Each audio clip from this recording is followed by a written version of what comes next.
All right, here we go. It is September 28th, the very last Alaboom ever for September in 2016.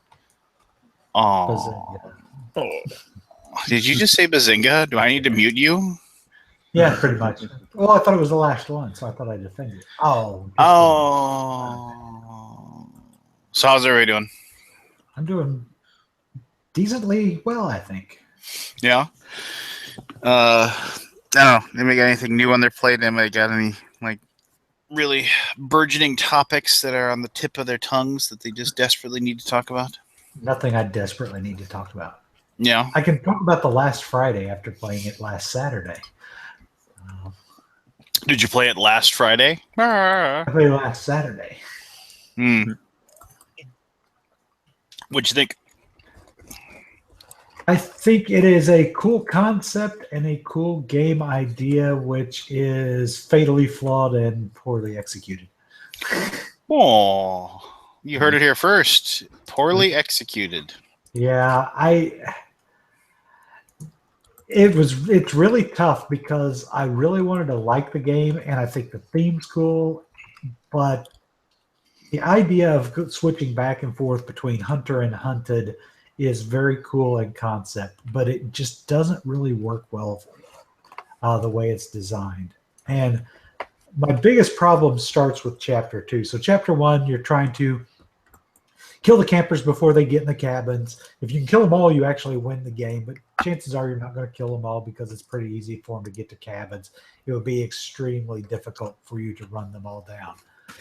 So at the end of that, for all the corpses that aren't buried, and there's potentially 2 corpses exposed by them searching the tents at the welcome tents, and any that you kill.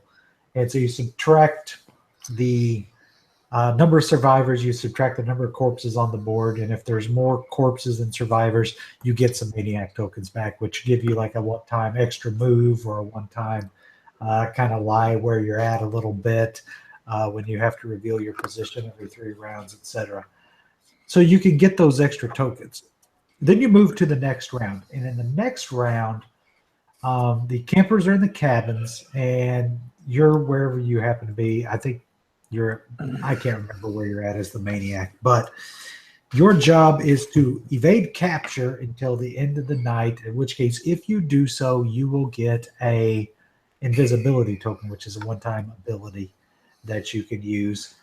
If the campers kill you in that time, then they kill you and it goes on to the next phase. And there's no real penalty for you other than you don't get that token.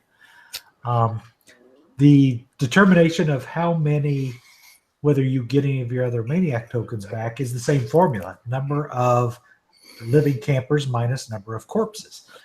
So unless you kill 4 campers out of the 5 in the first round, you will get no cultist tokens or maniac tokens in the second round because you can't kill anybody.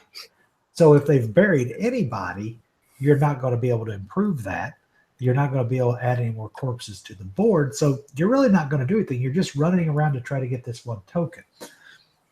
Where I think it's broken is you're going to spend 15 rounds on the board trying to evade being caught. Meanwhile, that gives the campers 15 rounds to pick up clue tokens they didn't get in the first chapter, and 5 more clue tokens are going to spawn that they can go to pick up. So by staying alive, all you're really doing is benefiting the campers. So it makes more sense for the cultists. I just played Mansions of Madness 10 minutes ago, or whatever, so I'm screwed up. The maniac to just literally run out and run face first into the nearest camper and kill himself and start Act 3. Because otherwise he's just helping them. And that's broken for me. That the most efficient thing to do is to go run yourself on somebody's sword, so to speak. Because whoever kills you becomes the predestined. So if you're playing a game where the players are actually doing most of their own thinking instead of group thinking and talk about it, which is how I think this kind of game should be played with this theme, you should seek out the weakest member and kill yourself on them to make them the one you get to hunt in the third act. By the time we got through Act 3, I literally spent Act 3 stuck in a situation where all I could do is chase the predestined around a building like a Scooby-Doo skit or something, where I could never catch him, and so he just had to stay away from me. There was no reason for him to go anywhere else, which kind of ruined that for me. So when it rolled into Act 4 and I was going to have to basically just hide for 50 more rounds, I said, screw it, and killed myself in the game because nobody was having fun at that point. So there you go. If I had to guess, what you're saying is that there's a little bit too much ability of gaming the game. There is way too much ability of gaming the game because the game isn't designed in a way to make it worth playing the way it wants you to play it. It is to no one's advantage to not game the game in it. And the rules need some work as well. I mean, it's not English is not their first language, so there's going to be some of that. But in the end, it went straight in the trade pile. Hi, Travis. Hi. Hi, Trav. How are you guys doing? Doing all right. I think Barry's doing great right now. Yes. Oh, I tried out Rainbow last week. Lefty. Yeah, I just got my case off yesterday. And he's given up on the vaping apparently. Yeah, Yeah, looks just like it. for today. Hey Jim. The tapestry is here. So Travis, tell me a Grand Con story. Well, so I met Josh Capel for the first time, and his wife Helena, and I pointed out to Josh that he has made a number of games about food, and he never realized this before.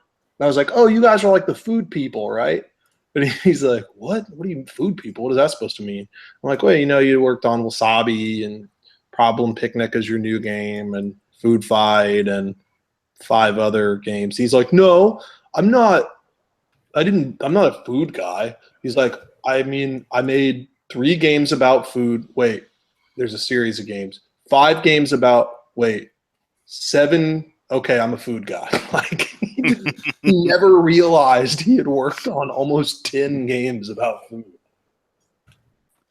Well, that's good though. I mean, food. Everybody likes food. I mean, I don't know. Better to be known for something than not, I suppose. What did you have a good time? Yeah, it was good. It was fun. Like, we got to, of course, see the legend Mike Fitzgerald, and we played The living legend. The living legend. He told me that he thinks when Nick and I, if we live to be his age, we will also be legends. And he said the only reason he is a legend is he hasn't died yet. I wouldn't say that. That's awful. But anyway, go ahead. No, it was fine. Like, we have our first game we're launching next year is Richard, Lanius, and Pete Shiri. I would say Shiri, but maybe it's Shiri. It's a game that they submitted to us and we developed, and it's so good. It's so fun. It's like middle school D&D meets Carcassonne. And I know those things sound like they should not go together, but it's the only game I've ever worked on that it's as fun when it's not your turn as it is when it is your turn. I need games like that because I spend a lot of time on not my turn. When it's not your turn, you get to read the encounter cards for the other people, and you get to watch them, squirm and chuck dice and have to make agonizing decisions. And all the narrative is like super funny. Does it happen 1 out of every 9 times, like in Dead of Winter? No. Well, so what happens in the game is everyone's playing tiles. You have a hand of tiles. You play a tile, and you're essentially building a dungeon out. And the tiles either have gold rooms, silver rooms, or corridors, some combination of those things in different orientations. And you can place a dude. You have kind of like almost like Stratego type tiles, but you put them face down, and you can put them in one of the areas. And then whenever a room would be fully enclosed, whenever a room is completed, if you're the only player in that room, you have to do an encounter. So it kind of, you have to balance against, trying to be the non-interactive approach of not fighting other players. Otherwise, you have to fight other players. So all the players that are present will roll dice, and then whoever has the highest attack value in the room gets all the treasure cards, or any treasures that would be present on the tiles, and then they get half of the gold, and then the second place player just gets half of the half, and then the third place player gets half of the half of the half, and then fourth gets nothing if there is a fourth place player. So the narrative is, it's all the classic fantasy tropes, but it's like my weird sense of humor is mixed in. There's like these recurring characters. There's one called Gugnut, and then there's this alcoholic barbarian called Kathrug, son of Shalug, that's in like an ass load of the cards. There's this bearded dwarven princess that shows up constantly. It's fun. Like, you get experience point tokens that let you break the rules, and you can spend them to kind of, you have a special ability. So I'm really excited about it. I think it's honestly, I think it's one of the best games we've ever worked on. It's really fun. It's very Ameritrashy too, which is interesting. We've never done a game that's this blatantly Ameritrashy. Cool. Sounds like fun.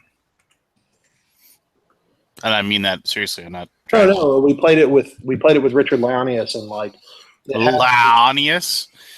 We had Richard Launius, and it has the exploding dice mechanic. Like the FFG. If you get this, you get a reroll, and you just keep going. So of course we're playing with Launius, who's like somewhat in his family banged a leprechaun thousands of years ago, and he just every time he rolls, he gets like almost all exploding dice and goes, "Whoa, how about that?"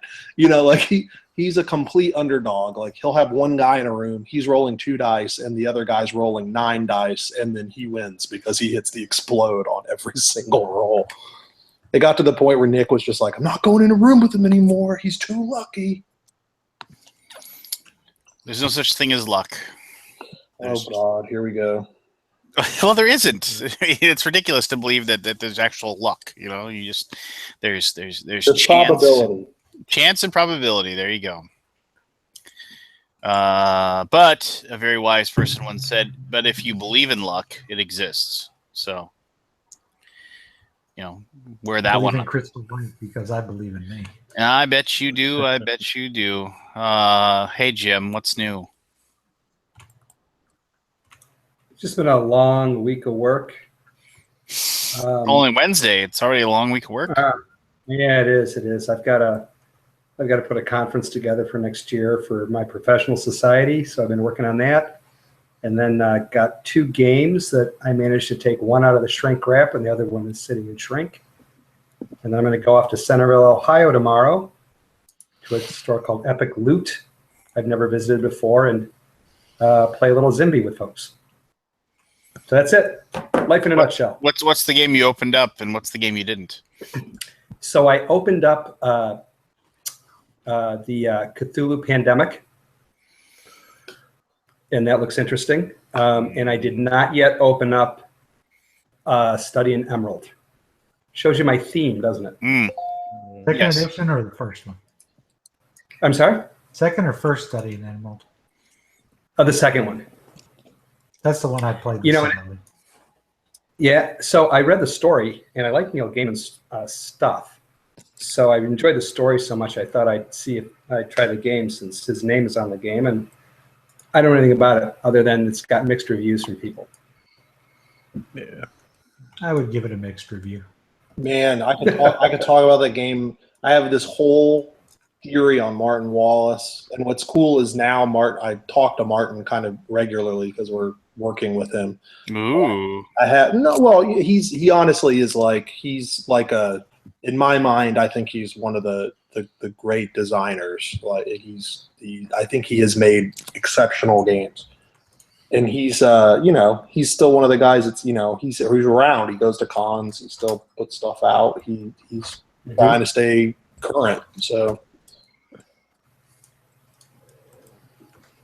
So you were saying, Travis, though, about the game itself? So I think the first one is what I call it, a full catastrophe.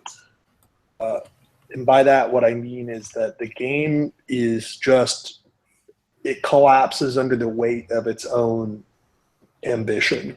So, for example, there's one card that says like there's a zombie apocalypse, and that one card implements an alternate win condition that has like 1 page of rules in the rule book and 18 meeples, and it's like 16 or 18 meeples. It only comes into play if you draw that one random card.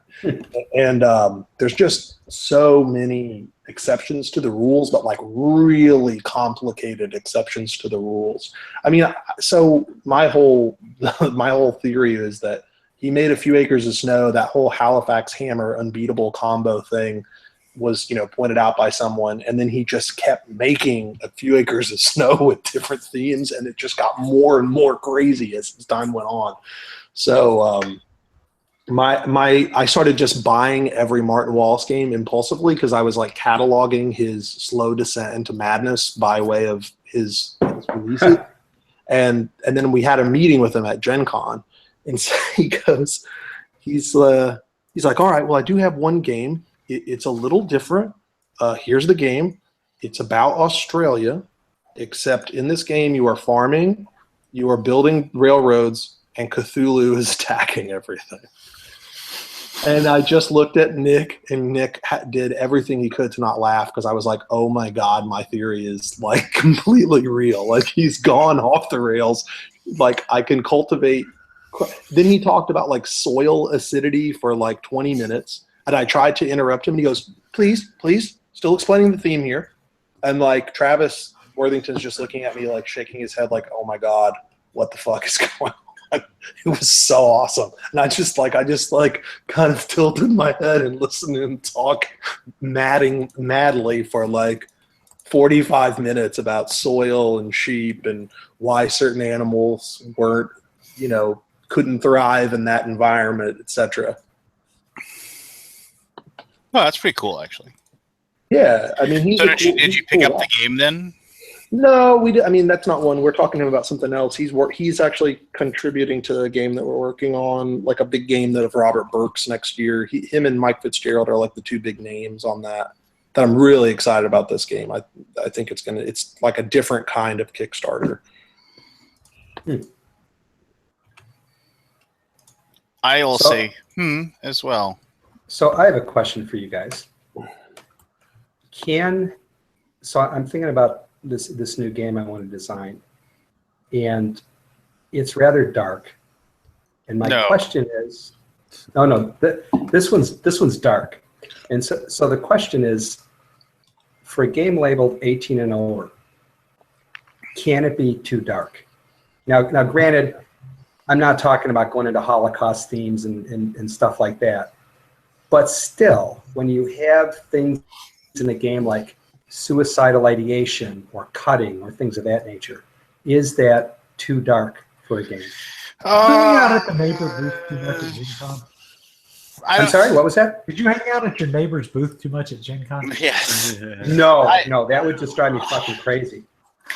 I mean, when you actually like, there's dark, but when you actually like get into like you say, like cutting and stuff like that, the problem you have there is that you're going to have that percentage of people that know somebody that like has had that issue or problem, and they're going to say that, well, you're making a game about it, you're making light of it. I mean, you're a pretty stand-up guy. I mean, you'll probably, if somebody comes after you and says, oh, it's horrible what you're saying about this, you're making light of this serious mental problem.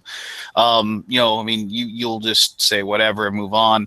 Well, no, you wouldn't say that. You'd say I would presume that you would say something along the lines of, I appreciate your concern and know that this was not meant as an affront to you or your friend in any way.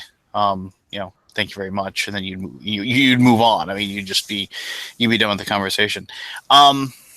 So let me get the background of this. It might help you. Is that there's so many games that deal with this concept, this abstract sanity point deal.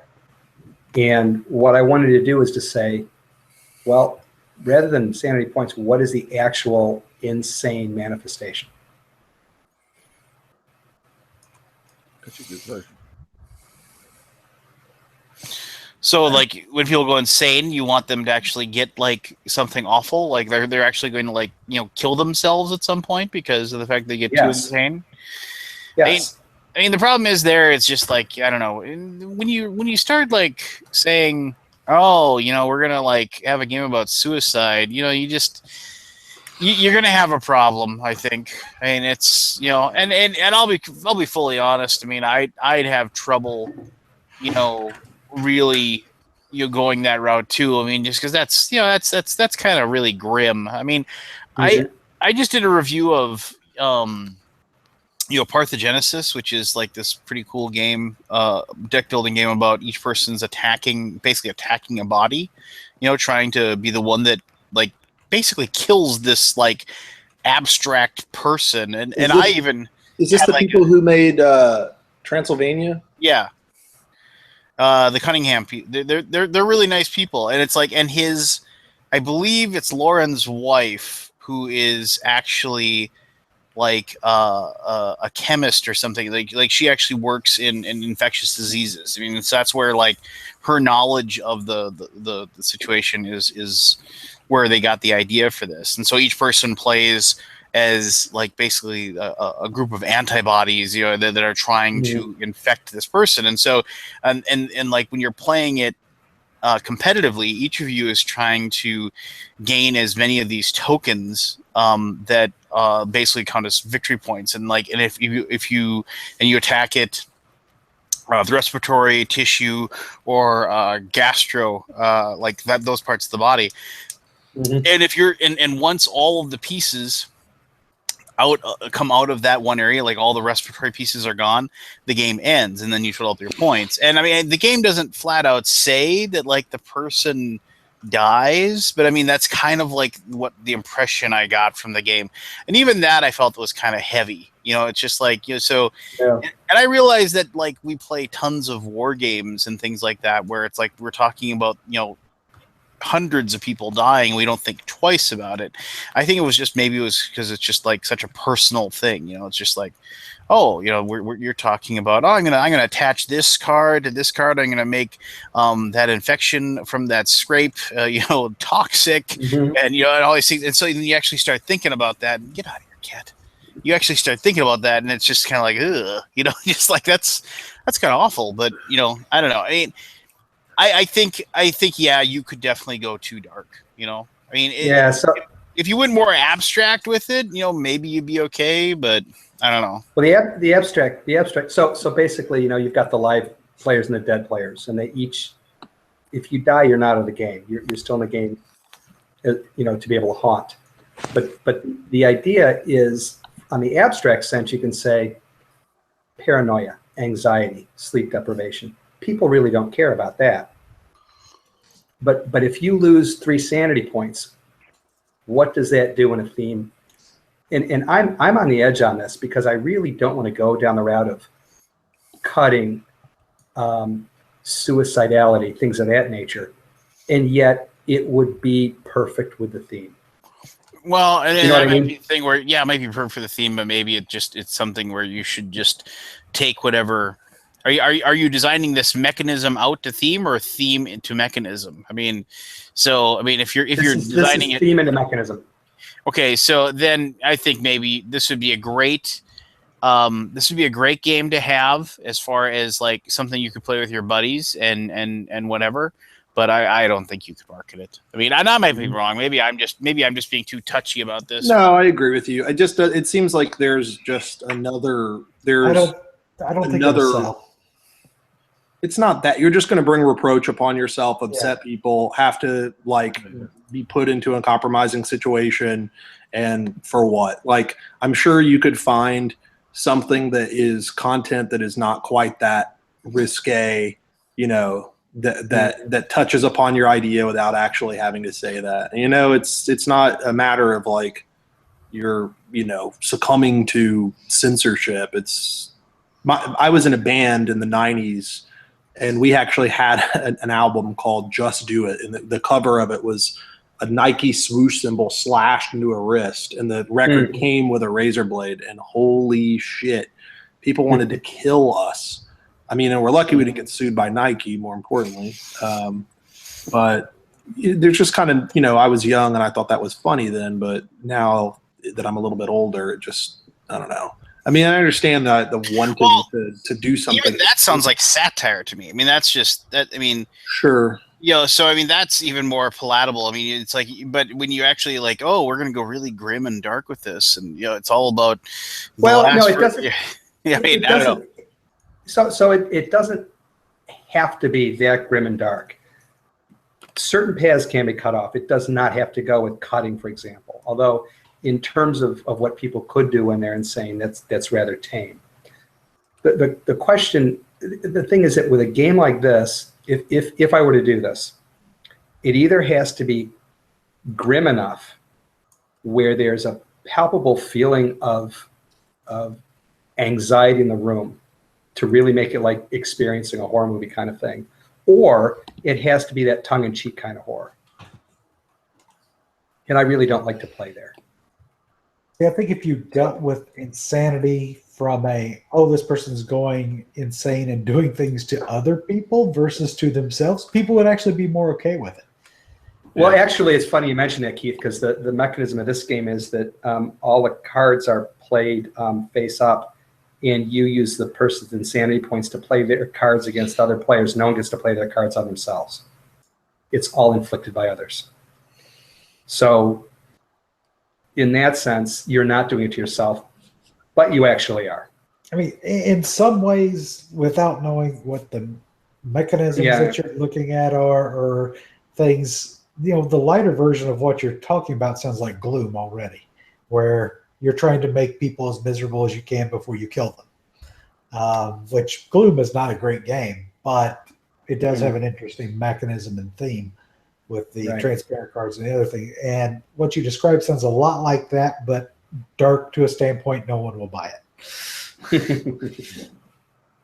Yeah, that's what I mean, that's what my gut says. But, if you don't plumb the depths and really think about how far you can push it, it's not clear to me how far to pull it back. Well, now that's our opinion situation.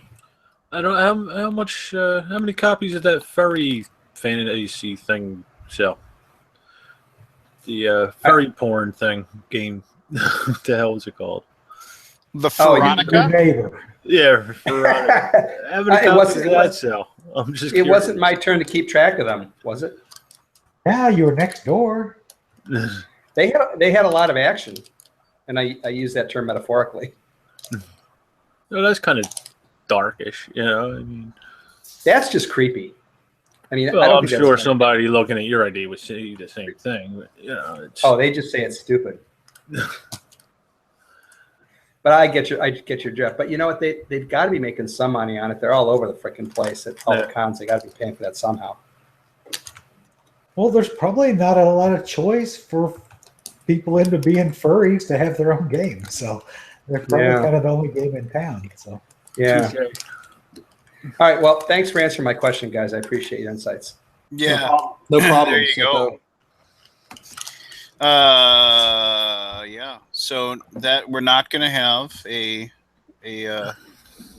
game from Jim about killing yourself. So good. Well, I didn't say that. Oh. I said thanks for your insights. Oh, I'll show you all. They're gonna love it. I swear. Because once you make the players non-human, all that stuff goes away. Yeah, I suppose. I mean, I guess I don't know, maybe.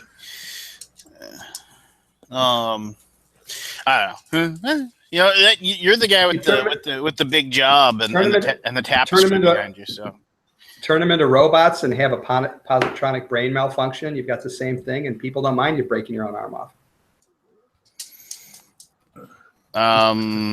Sure. Well, you make a strong case there, Jim. I could hear the sarcasm in that one. I think you're supposed to. So who's going to Essen? Oldie. Yeah. You're going to Essen, going, Travis? Yeah. Awesome. No, it's pronounced Essen. Awesome. Yeah, I'm or going by as myself. Aldi will yell at us, spiel. Spiel. Yes. Well, that's cool. So you're heading there. You excited? You're looking forward to it? Do you? I'm excited. I'm nervous also. Is this new But for I'm you? Have you excited. been? What is there to be nervous about? I don't really like flying, so flying over the ocean and being away from my family for a week, and I'm going by myself. So, and things have been pretty tense lately. We've been working really hard, and it's Well, remember your seat is a flotation device, so you're okay.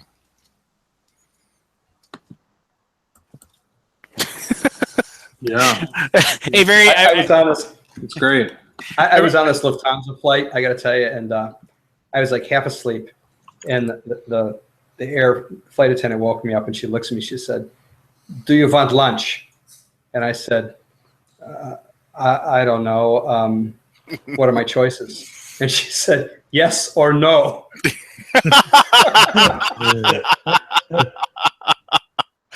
I've flown to Europe before, so I don't really know. I don't know. I've had this odd ever since we flew down to Coolmini not almost a year ago. I've had this. We had a really bad flight situation, and it's just kind of like screwed up my head ever since then. There's nothing fun about flying. I mean, the only thing you can. I mean, I'm one of those weird people. Like I never get ready for it. Like whenever I'm gonna travel, I never get it. I never pack until like the last second. I'm always racing. Like the day before I leave, I'm up for like 20 hours, and I'm always like, that's good because then I can sleep on the plane. I always lie to myself that I'll be able to sleep on the plane, but then I get on the plane and I'm too scared shitless to sleep on the plane because I feel like I don't know why I'm so dumb. I'm like, if the plane's gonna crash, I want to be awake when it happens. I mean, when I want to check into eternity. I can chime in why you're so dumb if you want some thoughts on that. Oh yeah, just so no, so just so that I have like those kinds of weird issues with that, I just flying sucks, man. It's just the whole process of it, the whole It's super unnatural. It's just like I can't. This is what I think every time I'm in a plane. I'm in a chair in the sky, and that thought won't get out of my head. Like it just sits in my head. I'm in a fucking chair in the sky in essentially a bomb that is full of people. You are in a metal tube propelled by the remains of dinosaurs. Jim, you're not making this any better. That's all right. You sit in a metal tube propelled by the remains of dinosaurs every day, but it's just on rubber tires.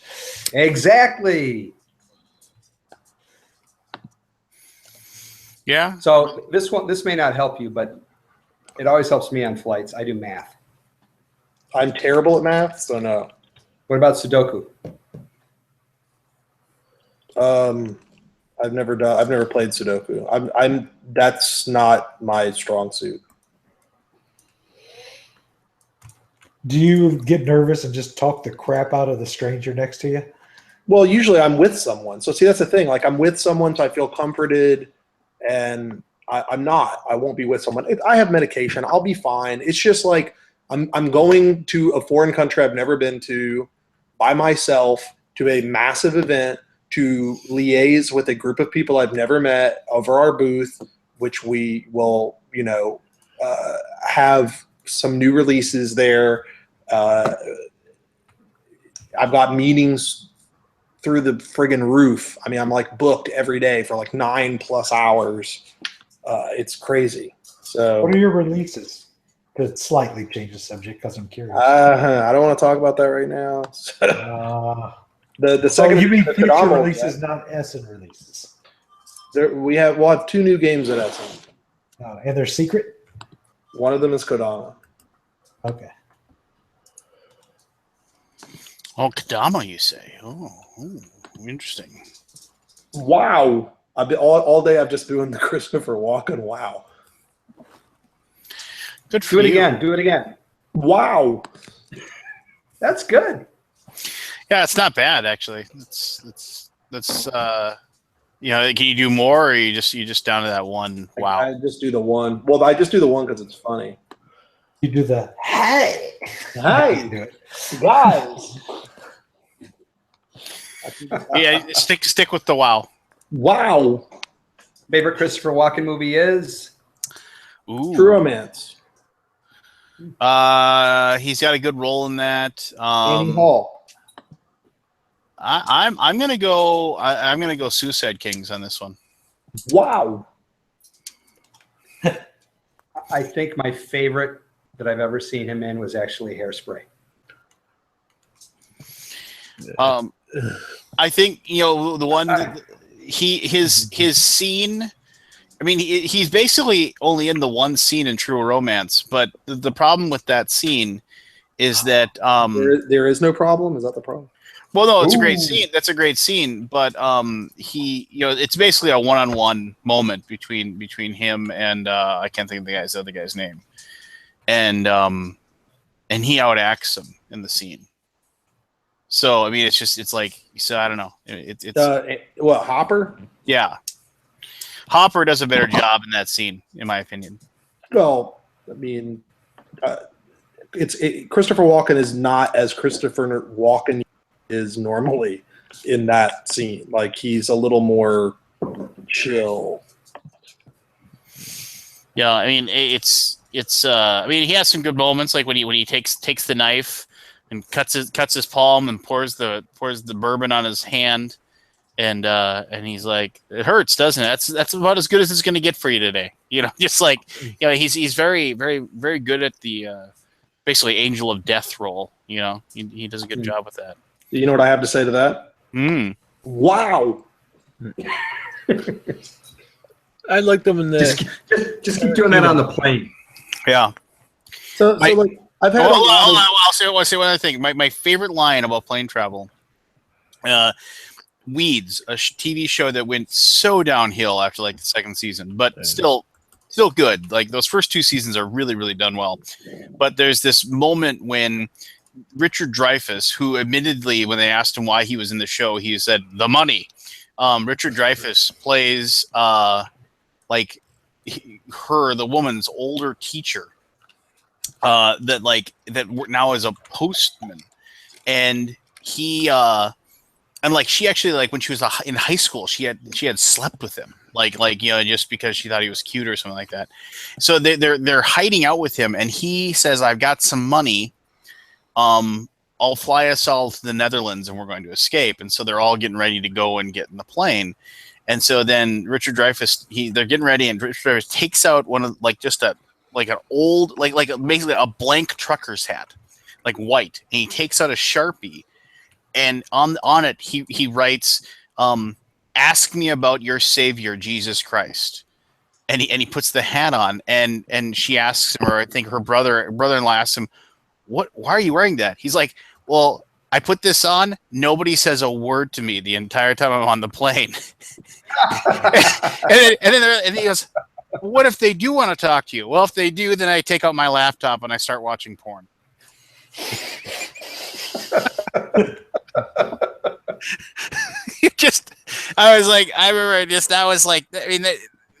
that was like season 4 or 5, but that was like gut busting laughter. I couldn't. It was just tears rolling out of my eyes. I was just, wow. Yeah, exactly. Just nobody will say a word to me the entire time. Couldn't you just skip straight to the porn and avoid buying the hat? Well, theoretically, they could throw you out or something, right? I don't know.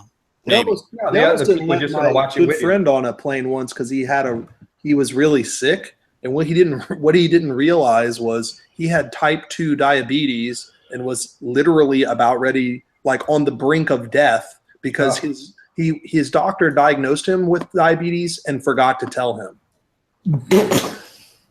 Not kidding. And so he was like, he couldn't see. He was like, he thought he had the flu or something. and he was pretty close to dying from diabetes. And they were like, "Sir, we can't let you on the plane." He was, "Let me on the plane. Stop, please. Let me on." Wow. So, no, wow. I didn't even say that to say that. I forgot. Cue the wow. Yeah. I always have the worst luck on flights where weird things happen. Oh, you mean Brunner travel? Dude, I've been on a plane twice. One time I got on a plane, a JetBlue flight, and this woman in front of me, so the man that's sitting in front of me is a pilot that's just catching a ride. And he's like, "Oh, how you doing?" And he's talking to the stewardess and blah, and they're like, "Oh, how's it going?" She's like, "You know, it's this plane's kind of bad. Like the landing gear didn't come down last time we were up." And I'm like, "What the fuck? Why are you saying this shit?" And then the last time I flew, the first thing the stewardess said was, "Everyone, you might want to hold on to your seats because our pilot's really not the best at landing." And, she was trying to make a joke, and everyone laughs, and I'm just like, this is not appropriate. Like, this sucks. No? No. So did I agree with you. That's not appropriate. Did they land it okay then? Yeah. This same guy that was saying about with the diabetes, he was on a plane once, and the landing gear wouldn't come down. And so I went to pick him up from the airport. This is like pre 9/11. So like, remember when you used to be able to just walk all the way to the gate?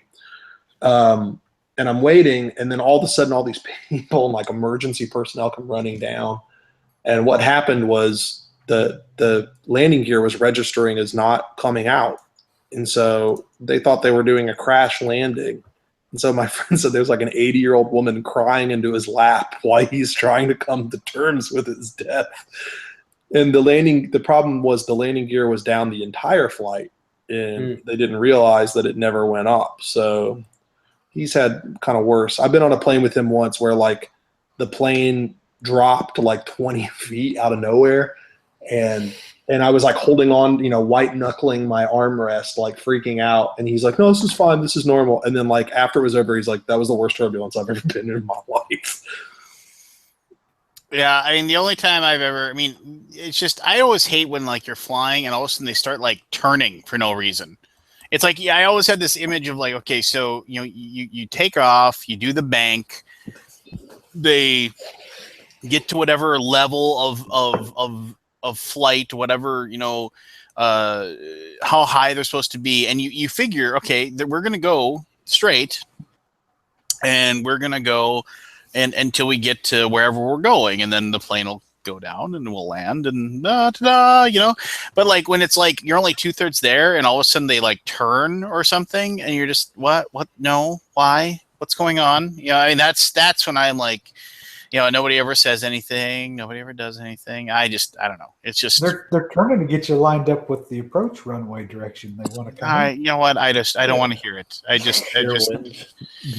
want to be able to see, it's just it's just I'll tell you, uncomfortable was flying into Washington Reagan back in 2000. Whatever. It was like 6 months after 9/11, and they changed how they approached Reagan. They didn't allow the jets to fly over all the good stuff, right? And the plane banked where it looked like the tip of the wing was going to touch the treetops right before landing. It was the freakiest thing I'd ever been in. I know it was higher than that, but I've never had a plane bank into a 90-degree turn that close to the ground. It was scary. Wow. I'll tell you one. We when I was working for the Naval Postgraduate School, we were teaching a course overseas. We were flying out of, it was either Kuala Lumpur or Hong Kong, and the runway is such that when you take off, there's a mountain in front of you and there's buildings to the side. So the plane has to get off the runway and immediately bank to go between skyscrapers and a mountain. Yeah, I would pass. It was exciting at the time. I used to work for a guy that was an Australian mixologist in New York when I was a bartender, and this guy was in a plane that crashed on takeoff. Oof. and it went about, I don't know, 30 or 40 feet up, turned completely sideways, crashed, the wing hit the ground, and came through the other side and just killed everyone on that side of the plane. So, wow. That's the end of the story? That's the end. Just dead people, dead. They're dead. I feel like I want more. Well, yeah, of course you do, Cutter McGee. That's Mr. Cutter. Wow. Welcome back, Cutter. That's the name of your game, isn't it? Your screams were your ticket out.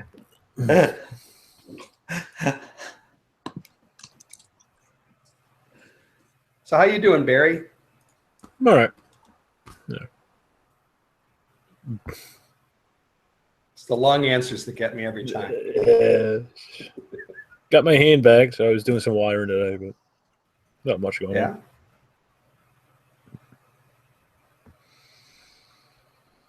Played your game a couple of times over the week. Oh, how'd it go? Pretty good. We introduced it to a couple of people. We're going to go to some of the variants next week, probably. Cool.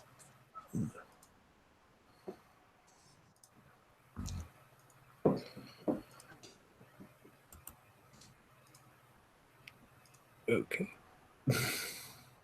That's right. Now's the time. Now I guess we'll just, since Lance is gone, why don't we Barry 10? All right, so do you guys have cable, I guess? Like, we have Verizon, but Nope. there's a channel called, it's either Vice or Vice Land. I'm not sure which one of the two is. But I've not seen it. I was flipping through the other day, and they had a half-hour show on Magic the Gathering. And it just shocked me that, you know, although minor cable company would have a half-hour show on this game. You know, they followed, I think it was last year's qualifying rounds, and this kid was supposed to be like the first person to win the championship that is younger than the game is old. I forget his name, but what game are we talking about? Just so I'm sorry, my son's sick and he woke up. I had to go tuck him in. So Magic the Gathering. All right. Okay, go ahead. Keep talking. But he lost in like the final round or something, so it didn't go through. But I was shocked, like I said, that even though it's a minor cable company, it would showcase, you know, the tournament side of Magic the Gathering. Interesting. Interesting if true. Back about 20 years ago, ESPN used to show Magic the Gathering tournaments on the Deuce. Not even 20 years ago. ESPN2 showed it like 10 years ago. Okay. No, did I? Mm-hmm. Oh, really, fool? That's right. Your partner was a pro Magic guy, wasn't he? Who, Nick? Yeah. Yeah, Nick played on the Pro Tour.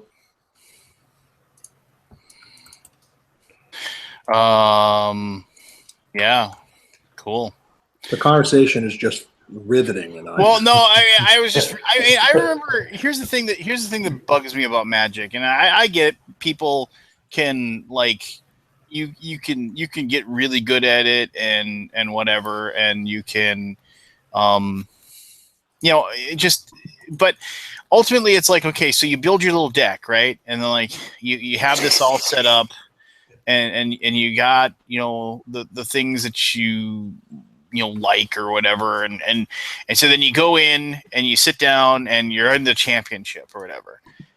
I mean, at that point, I mean, it's like you're so good. I mean, I might be completely wrong here, but my opinion is, aren't you at that point so good at what you do and know your deck so well, and you know like the probabilities of the cards showing up, and you know which cards work best against this, that, and the other thing, that it's like, it's just luck at that point, isn't it? I mean, it's just like, luck doesn't exist. What now? You just said luck didn't exist like Well, no. an hour ago. No, you know what I mean. I mean, it's just if you get the card that you need or whatever, basically, then you're good. I mean, but if you didn't, then unfortunately, it's just you end up like not getting that card. You understand what I'm saying? It's just so it's like I get it, I understand, but I mean, there's no. I mean, I might be, like I said, I might be completely wrong, but in my opinion, there really isn't like bluffing. Like it's not like poker where like if you don't get the cards, you can still like pretend that you have them and you can use your like force of will. I don't agree with anything you're saying right now. Well, that's fine. You can not agree. I mean, then you can teach me why I'm stupid. 100% in that game represent things that you do not have. You can do things like, for example, just make an attack where like, why is he attacking with this 2/2 when I have like this giant guy that'll kill it if I block? And then the person suddenly is in a situation where like, holy fuck, does he have something in his hand? And then if I do block, is my guy gonna die? Is he baiting me or not? Basically, here's the thing though. I mean, it's just like most of the decks, from what I understand, most people's decks are. I mean, I mean, it's pretty common knowledge, like the builds, what they are and what they do. I mean, it's just so.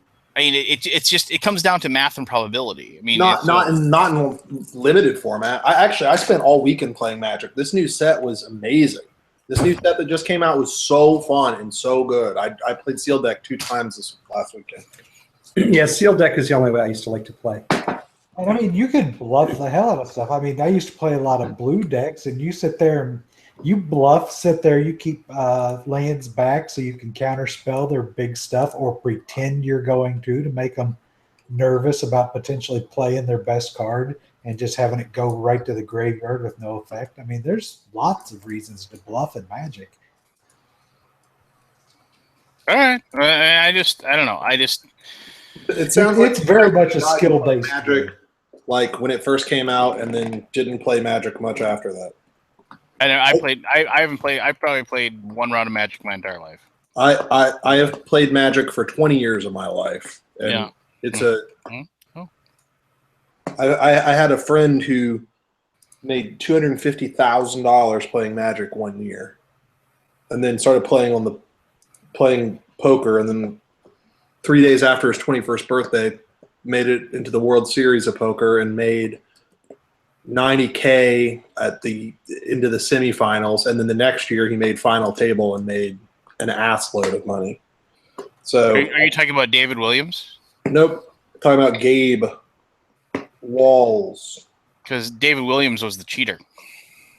David Williams was branded a cheater, but yeah, I mean, there's Finkel Finkel played poker. I mean, there's a lot of the guys that are the top guys in Magic are. There's a reason they're the top guys. It's like anything when people are like, oh, yeah, poker is just luck. It's like, that's really friggin' weird that the same people end up at the final table every year. Wrong. Go look at the final table of the World Series of Poker. There hasn't been a repeat person since Dan Harrington. That was like 9 years ago.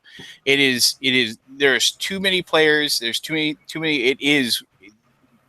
That was the case back when the World Series of Poker had like 50 or 60 people. There's total that entered. The top players in the world, and they're placing and making money off of this left and right. There are top players in the world, but as far as that line from Rounders, where the same 9 guys make the final table every year, no, they do not. They basically it's like the biggest sucker bet is it's just like. Take the 10 best poker players in the world. You get those 10, I get the field, and you will win the bet every single time of who gets to the World Series. This guy Gabe that I knew, he would play decks before he'd go play in big events, and he would play them thousands of times. Like, he knew the decks inside and out. He knew, it's not just about what you draw. It's like you have to play a deck that you play the probability. Yes, you could play a deck where you just lose. and there's nothing you can do, and that's just the end of it. But you're probably not playing a very good deck if that's how some of your games are shaking out, because that's really what those kinds of games are, right? It's how do you build or construct and play a deck to mitigate luck, right? The whole game is just like swimming against the stream of luck as best you can.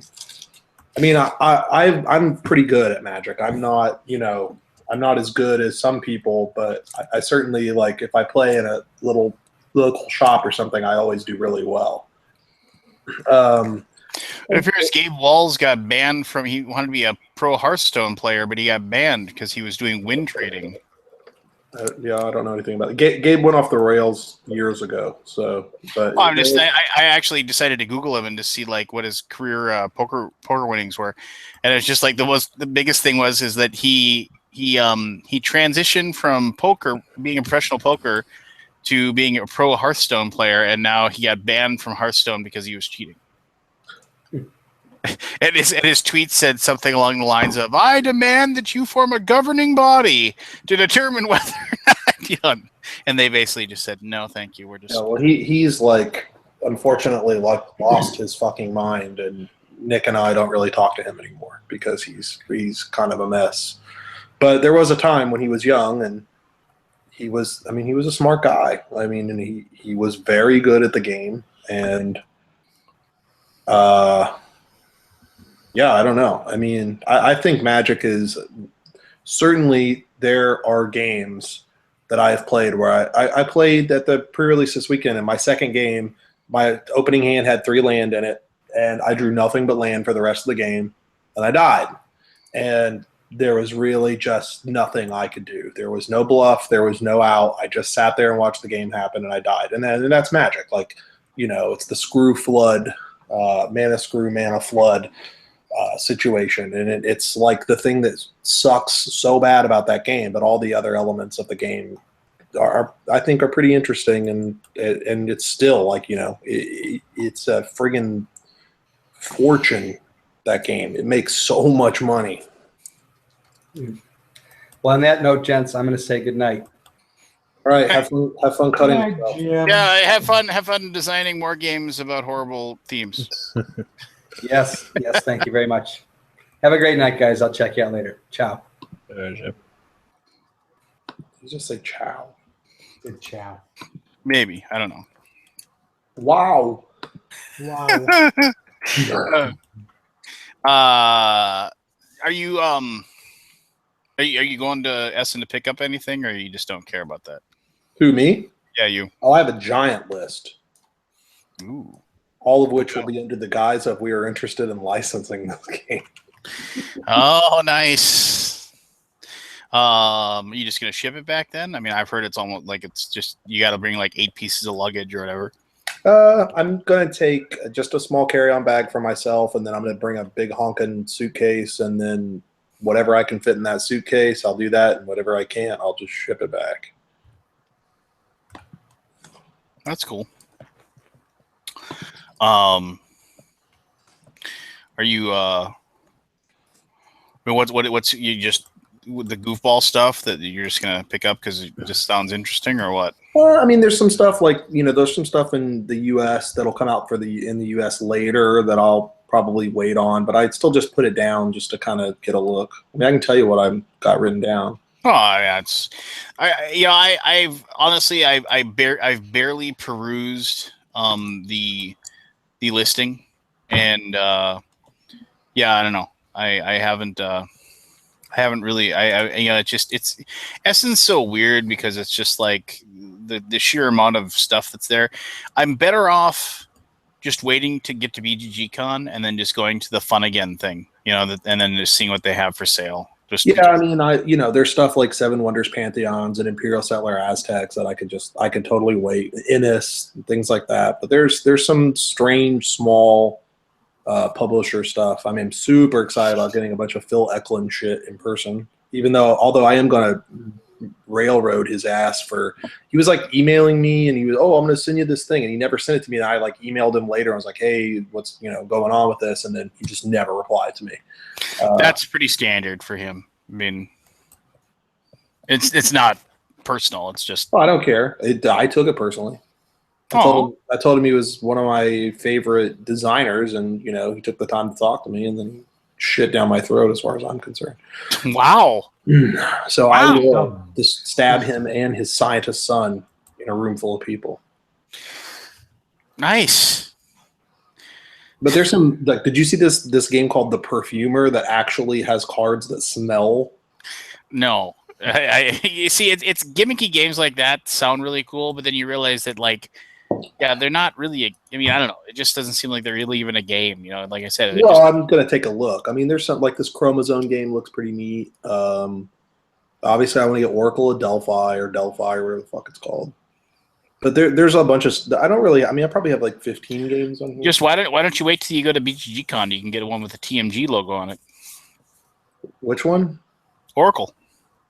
Oh, you guys are putting it out? We do all the Hall games. Oh, I didn't know that. Yeah. Wow. Yeah. Well, shit. I didn't realize that. Yeah. So you could. I've got a copy coming to me. We got a few NPC copies. I'm not a big Feld guy though. I'm a little concerned about it. My favorite Feld is Year of the Dragon, and the last Feld and then the last Feld that I played that I actually really enjoyed was Bora Bora.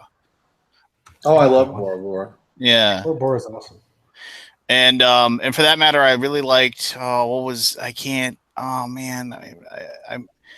tons of little tiny cubes. Amerigo? Now with the tower, because I didn't like it. No, Amerigo is kind of meh. Oh, Amerigo is probably one of my favorite Felds. Oh, really? Somebody in the peanut gallery can probably tell me without making me look it up. I haven't even checked in the peanut gallery yet today. I feel bad. Is anybody talking in there? They probably are. They're probably like, you suck. Well, here, I'll tell everybody hi. Wow. In chat form. And Anthony.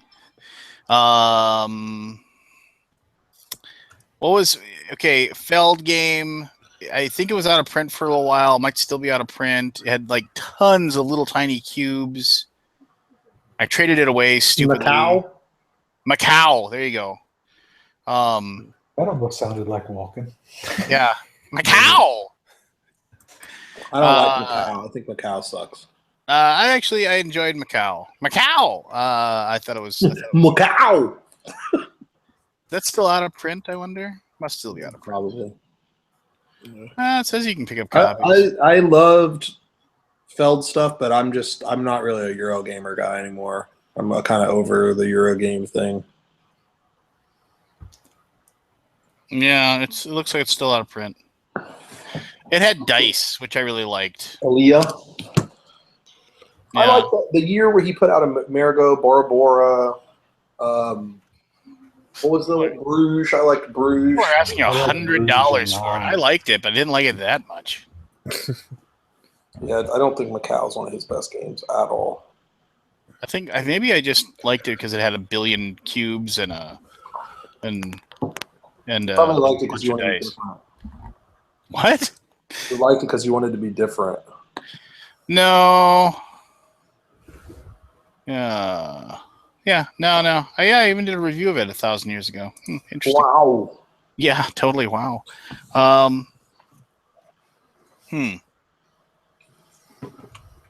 Lance, can I give you a copy of Aeon's End at BGG? Yeah, absolutely. All right. I only had a few preview copies, and I wanted to make sure we actually got new reviews out. So, but I'll get you one when we are in person.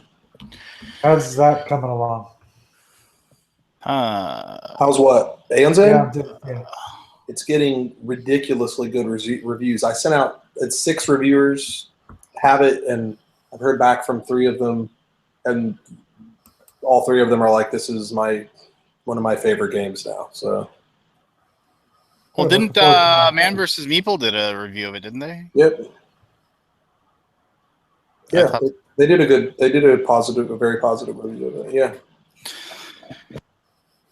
You got a positive review from Jeremy? Did you fall out of your chair? Yeah, I didn't even have to pay him for it. Oh, nice. Gotcha, bitch. Zing. We played Clank tonight.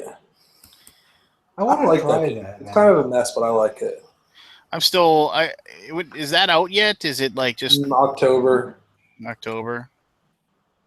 I ordered Feast for Odin today because I found somebody with it available to order, so I could try to get that because I'm looking forward to it. Yeah, I saw that was another one, but I'd probably just wait till it comes out. Well, that's where I'm getting is when it comes out. I emailed Bruno Feduti and I was like, "Hey, Bruno, it'd be great to get a coffee with you at Essen. Let me know what your schedule's like." And his reply was, "It would have been a beautiful time, but I am not coming to Essen." He is so awesome. I like Bruno. I am unabashedly in love with his designs. So. Yep. I told him. Did I tell you the story about him? The game he pitched me. No. He pitched me, so we're like, hey, me and Travis Worthington took him out to. Me and the wet blanket took him out to dinner. And, why do you call him the wet blanket? Who Travis? I'm calling a wet blanket. Yeah, why do you call him that? Because he's a fucking wet blanket. All right, fair enough. I'm kidding. No, I'm not. We went to dinner, and they're like, "Hey, Bruno, we'd like to see if you have anything new, whatever." He's like, "Well, I know how well you know him or not, but he's like does this. I have a game." He's like, "Do you like the Kama Sutra?" I'm like, "What?" I go. I mean, I know what it is. And he's like, it's a party. So I'm not going to try to do a French impersonation. So he said, it's a party game where people come up and they have to be on a team and they have to recreate Kama Sutra poses with a balloon between their crotches. And if they pop the balloon, they don't score any points. So what? I'm not kidding. 100% not kidding. He was 100% serious. I talked to Eric Lang about this recently. He's like, "Oh, the balloon game, it's so good." It sounds awesome. It sounds. I don't want to play it. It's one of those. Yeah, there's no chance I have any interest in ever playing it, but I guess maybe if I would watch a video of like Keith and Barry playing it together, but that's not happening. Got paid, Barry will break in half. I'm just about there. Wow. Pretty good though, right? You don't need our acceptance, Travis. We all think you're cool. You don't need us to tell you that you're good. God damn you, man. I swear to God. I actually got an email from someone today that said, I want to go on and shit all over Lance's post that he made, but I don't want to hurt his feelings. And the first thing I said was, Lance doesn't have feelings. And then the next thing I said was, all Lance does is shit on everyone else. Go for it. And then their response was, post are we talking about? Oh, I don't know. Which one of your fucking daily diatribes could we be talking about? Nobody makes you read them, buddy. Yeah, you're right. And I don't. But I just see how long they are and then make comments like, wow, I wish this was a little longer. That's fine. You can make fun of me if it makes you feel better about yourself. Oh, wow. From the guy who likes to make fun of people because it makes him feel better about himself. I don't make fun of people. You son of a bitch. What? You fucking car wash token golem. You are a liar. Car wash? What? I don't even know what that means. I don't either, but it was funny. What the hell does that even mean? You dump truck. Oh, and I kind of am friends with Daryl Andrews again. He kind of grew on me at Grand Con. I love him again. There's nothing wrong with Daryl. I mean, No, I know, but we had some stuff, and I'm over it now. He made me laugh. I love him. Does it seem like Daryl always needs to like clear his throat whenever you talk to him? Yeah. I don't know. It's nothing personally against him, but he's always like, "Hey," he's got that weird like kind of nasally sound right before. No, I told him he sounds like he's chewing on a gargoyle. It reminds me of a Muppet, but I don't remember which one. You Yeah. remind me of a Muppet Bear. No, I'm no, gonna he be the reminds one you of Daryl will Jabba. actually speak to in the future and say nothing. I gotta be on Meeple's syrup here in like next week, I think. Wow. Yeah, Does that mean we're not It's having quite- a show next week? no, they moved to Tuesdays. Oh, okay. It's quite the get. It's tough to get on that show. Oh, are they back? I didn't know that they were. Yeah, they're back at it. Guess who's back? Stop. Yeah. I don't know. Has anybody played anything cool or new that they want to share? Blank. When you said it was okay. No, I think it's fun. I like it. I mean, from like a development perspective, I would have, I don't like games where, like, I think deck builders, it's an egregious mistake to introduce new information on a player's turn. It is the number one thing that contributes to game lag. So, this game has all the normal deck builder, masturbatory draw a card type stuff going on. Interestingly, there's like very little card destruction, but I do think the game is neat. I think it's thematic. I think it's fun. It's definitely like Nick is over it. He's like, I don't like it. But me and Big Mac still like it, and we've played it. We played it 2 more times tonight. I've played it like 4 times now, which is a lot for me. I played Potion Explosion too. I thought that was fun. That is fun. I would Potion agree. Explosion is quite fun. Yeah. Nick pointed out the mathematical issue with that too, and kind of ruined it for me. But. Well, you can still have fun with it, right? I just like that there's marbles. Yeah. Yeah, exactly. Is everybody looking forward to? I mean, other things that go on in October? Is there anything else like everybody looking forward to Halloween and everything else like that? My kid is. Seinfeld, maybe as he's gotten older, isn't quite the stand-up guy ever, but he does have a very good bit about Halloween, and I'm not going to try to do the whole thing, but basically the whole process is that as a kid, your whole life is that you want candy, and then all of a sudden you hear all of a sudden somebody tells you about this situation where it's like, so you go outside and you walk up to everybody's house, you knock on their door, and they just give you free candy. It's just like the idea that somebody would just hand you free candy is just because your whole life is about getting candy and your parents keep telling you that you can't have it. And so he goes through this whole process. Like, this is the most amazing thing ever. And it's like, I got to wear that. I can do that. Just like, that's yes, I will dress up like a complete crazy person or what have you. So I bought a Chewbacca onesie, adult onesie, to kind of like scare my kid, and then she thought it was hilarious, but it was extremely ill-fitting, and so I took it back, and they didn't have one in my size, so I got instead I got a Batman onesie, and then I put it on to make my wife laugh, and then 4 hours later she's like, "You're still wearing the onesie?" I'm like, "Yeah, it's kind of comfortable." So I'm sitting on my couch with this like pathetic, it's got the hood up and the ears are just flapping over impotently, and it's got like a tiny lobster bib for a cape, but it was so comfy. So now I wear it.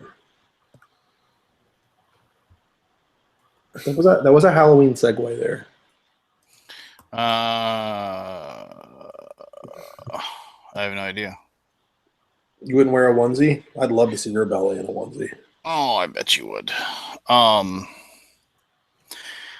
Yeah, I don't know. So You haven't even talked about the debates. well, because I didn't watch it and I have no interest. I mean, I rarely want to quote like other people's tweets and things like that, but I will say that was like one of the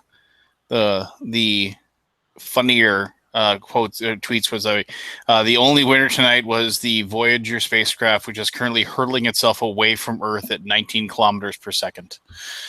And I thought, yes, that's clever. I'll give you that. Yeah, who cares, right? Who cares? I care. No, because it's all conspiracy anyway. So I care, but I have no care to discuss it. How's that? yeah, why bother? Just whatever. You know, this is, like I said, can we please just nominate somebody that isn't in their 60s? You know, is it possible? Can we get somebody in their 40s? You know, just somebody young. You know, why is it that the only way you can be a president is if you're old? You know, I don't understand that. I don't grasp that. Like you have to be, you know, within really good eyesight of the end, you know, before we can put you in charge of an entire country. Wait. Put you up into the facade of being in charge of a country. Because it takes 40 years to screw over enough people in your adult life to get yourself in a position to get there. Well, I would say it takes you 40 years to owe that many corporations and people, and so those people that with the money spend it, knowing full well that if they can get you elevated to that spot, then they own you. So, yeah, that's basically what I'm at. No, it takes a long time to build up the type of crap you have to build up to do it. Yeah, but whatever. I don't want to. You know what? We're going to stop talking politics. Done. I'll talk about one thing, and not anything to do with the two candidates, just in general. I don't think I see it being increasingly hard to find someone who is what we would all consider a good candidate, again, due to the nature of modern media and the ringer that anyone would have to go through to get the job to make it worth doing so. Yeah. Hey, I just want to answer a quick thing. Was that somebody asked if we've completed Seafall? No, because we were dumb and we played with a full 5. It's very, very difficult to get all 5 of us together at the same time. So we've actually started blocking off time so we can get together 5 people on a Saturday or a Sunday, and then we sit through 2 sessions of it. But I just got my tracking number. Yeah. So Anthony is good enough to hang out in the chat, but he can't hang out and talk to us. So good for you, Anthony. I should offer up a review copy of to anybody who is currently on the camera of Oracle right now. I'll take it. It's my first ever review copy. Yeah. Ooh, Sir Bob with the harbor. See fail, as he said. You always have family at your house, Anthony. That's why it's your home. Your family lives there. Oh God, I forgot about Sir Bob. Guy. Hey, be nice. He's one of our regulars. I'm not being. He's not nice. I'm not going to be nice to him. He wasn't nice to me. Aw. You okay? Pathogenesis. You said parthenogenesis earlier. Whatever. I misspoke. It happens. Wait a minute. The Lance Meister made a mistake? Is this possible? It happens all the time. Ask my wife. But you make a mistake every day when you don't shave that beard of yours. Mm-hmm. No, I'll grave before shave, baby. Not happening. Oh God, why is no one on this show? Why is no one on the show? Never placed in a final table. Yeah, he never placed in a final table. I don't think that's true. Well, if you can actually look up people's total poker earnings at casinos, and you can actually go to World Series of Poker. He did earn $90K for finishing like in the right around, I think, like 82nd or something like that. Yeah, so that's what I said. He was like semifinals or something. But like then you said like he earned a boatload of money I in the thought final. I don't know. I don't really care. But all that matters is that you told someone they were wrong for the 400th time today. Oh, That's all that really matters, right? I just wanted you to be accurate with your story. That's all. Oh, because it matters. Correct. It has to fact check your stories. Wouldn't you rather be more correct, or wouldn't you rather be accurate with what you say? No. You'd rather just go by incorrect knowledge and keep going that route? Says the guy who said there's no such thing as luck and then started talking about luck.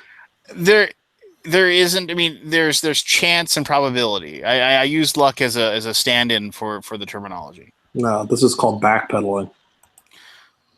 Sure.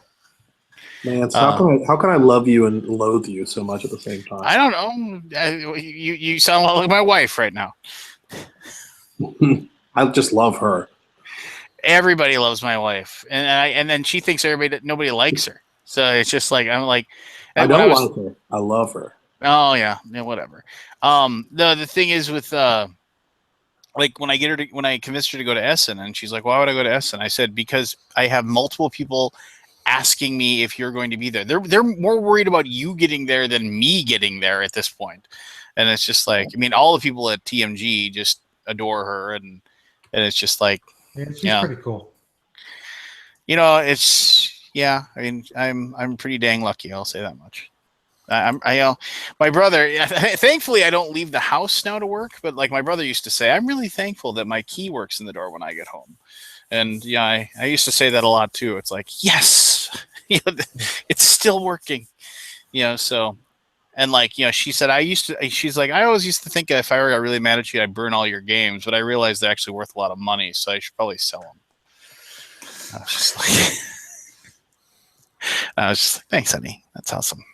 It's kind of disturbing that she's actually thought about that. Well, I had a girlfriend once that got mad at me.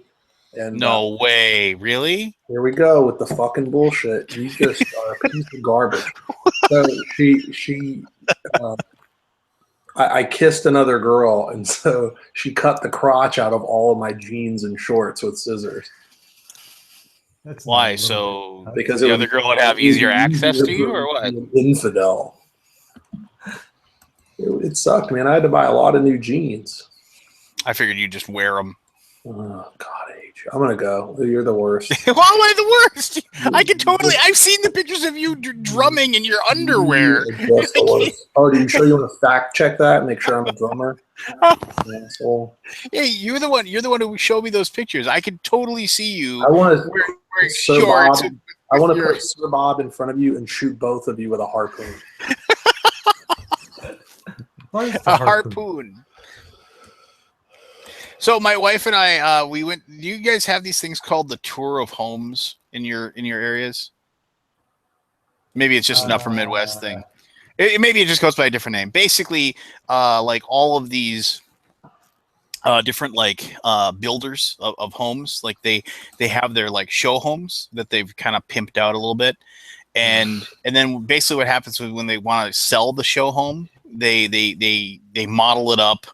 They put furniture in it and whatever like that. And then they, on these weekends, they basically, it's like having open houses, but they send out this like magazine that has like details on each home. And there's like 40 or 50 or 60 homes. They range from prices of like, 250 to 1,000 to up to like, and then this is Upper Midwest, remember, in like small towns. So that's probably isn't a lot of money, but up to, like, 1.5 million, which is huge, for our area.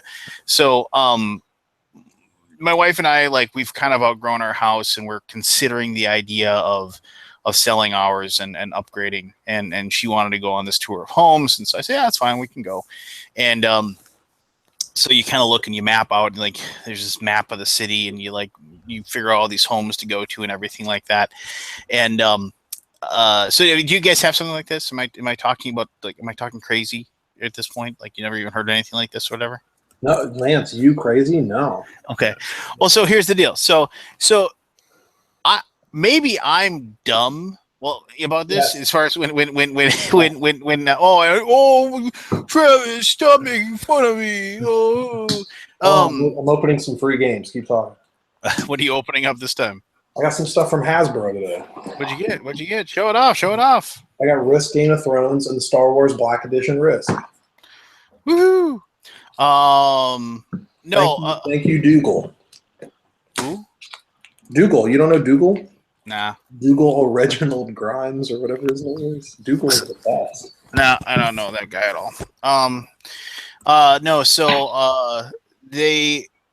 I couldn't tell the difference between like a $400,000 home and like a $600,000 home.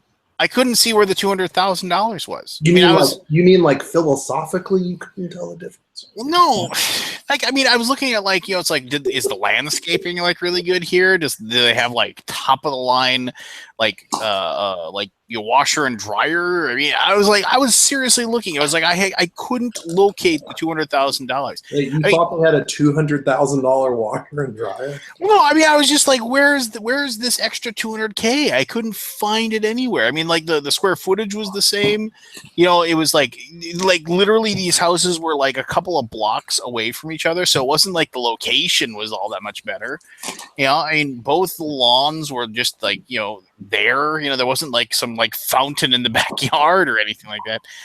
Real estate just bugs me. I just don't know where the money is. I don't know. And I don't know. Maybe somebody. I thought you just recently shopped for houses, so I thought maybe you'd have a. Who, me? You.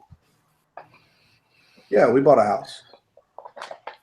Well, but I mean, you recently went out and looked for houses, so I was just like wondering if like you'd have some insight, but apparently you don't. So, and then for that matter, Keith, you just bought a new house, so yes, I just bought a new house. I've got one for sale if anybody wants to move to Seymour. Yes. Come on, I've got a game room. You can come over and play. Yes. Aw. I mean, we got a really good deal on my house that I bought. It was, oh man, I need a calculator. Hold on.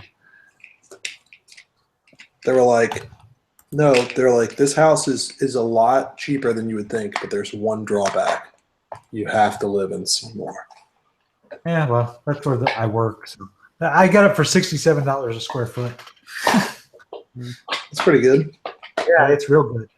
I asked a builder when we were going through some issues trying to get the place bought, what would it cost to build this place? Oh, about $127 a square foot. I'm like, all right then.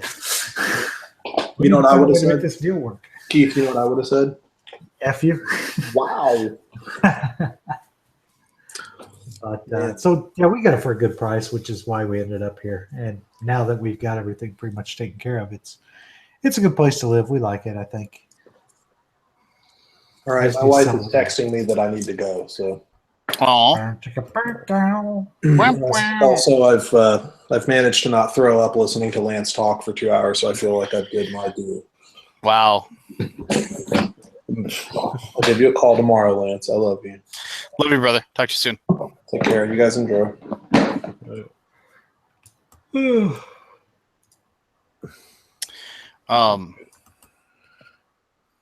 So there goes Travis. There goes Travis. There goes Travis. Anyway, anything else new and exciting going on? No, I played more Mansions of Madness. I like that game every time I play it. They did a really, really good job with Mansions of Madness 2nd. Yeah. It is my favorite of the Fantasy Flight Mythos games now. I think it definitely replaced Eldritch in my order of preference. Well, I see. Now. We can no longer be friends. Hey, I love Eldritch. I'm not saying I don't love Eldritch. I just think this is a game I can get to the table way quicker and knock out a game of overall a little bit faster than Eldritch. I like Eldritch a lot, but it takes me forever to set that game up. And then you're doing it wrong. The other one, just plop it out and go. Well, Eldritch doesn't take that long to set up. It does once you sort all that shit out of your box that you've got when you've got everything. You do realize you can put that stuff away in a way that like allows you to set the game up in like maybe 5 minutes in between games, right? Yeah. Well, mine's not put away like that. How's that? Well, you're the one who likes all your little inserts and stuff, right? I don't have any inserts. I had to fit everything in one container. I had to go to the art box, and it is full. There is like no wasted space, and that art box is crammed at this point. But I like Eldritch a lot, but I think I like Mansion second better. This right now, and it's weird because it doesn't really feel like it's a game, but as far as a gaming experience right now, this is my most fun thing I've played so far this year. Yeah, mine too. Mythos Tales is effing amazing. Is that the one I did? Who did that? Summit. 8th Summit, Jason Maxwell. Yes, that's the one I dropped at the last second and didn't get. Yeah, well, I mean, Jason would probably send you one if you wanted to actually do a write up on it or something. I could probably get him to send you a copy. It is. I mean, it's so good. And it really feels like you're investigating something really, really creepy. Yeah, it's really story driven, right?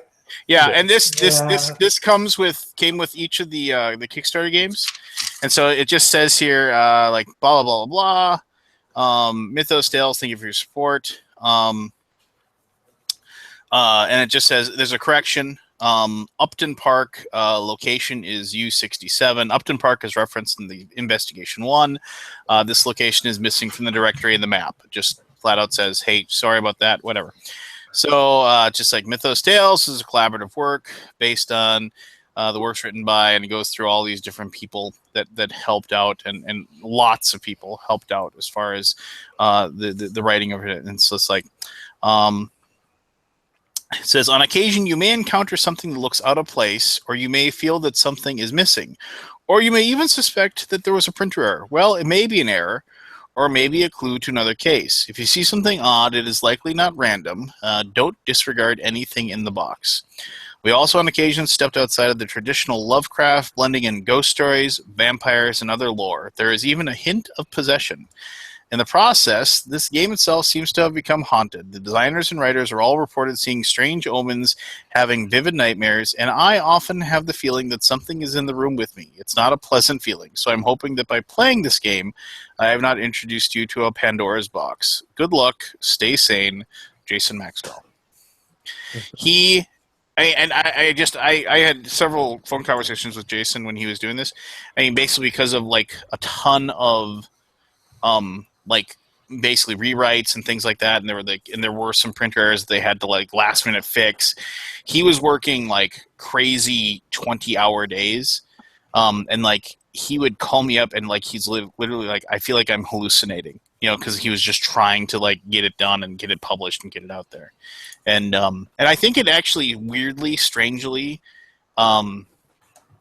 helped, because I think a lot of the writing became really, well, for lack of a better term, kind of whacked out, in a weird way, So, and it helps with the overall theme and the feel of the game. So, if anybody's thinking about it, and then also, and everybody's if you backed it, everybody's Mythos Tales came with candy. I got some chewy lemon heads and some Smarties. So, and it reminded me of the long lost Boulder games, and that makes me sad, because if nobody knows what Boulder Games is, Boulder Games was a fantastic online game store where the guy who ran it was a complete nutball, and like it was I couldn't. If you saw the website, it was like, how most places, if you want to like purchase something, they're very well made up, and you click on it and add to cart and stuff like that. The guy Jim at Boulder Games, he basically kind of made like a weird blog, and then he would insert the links for the games that he had into the blog as he was talking about different games. That's how you'd click on it to add it to the. And I mean, it was always just crazy that like he managed to stay in business and things like that. But yeah, and he had really weird like shipping policies, and he'd always send a little bag of candy.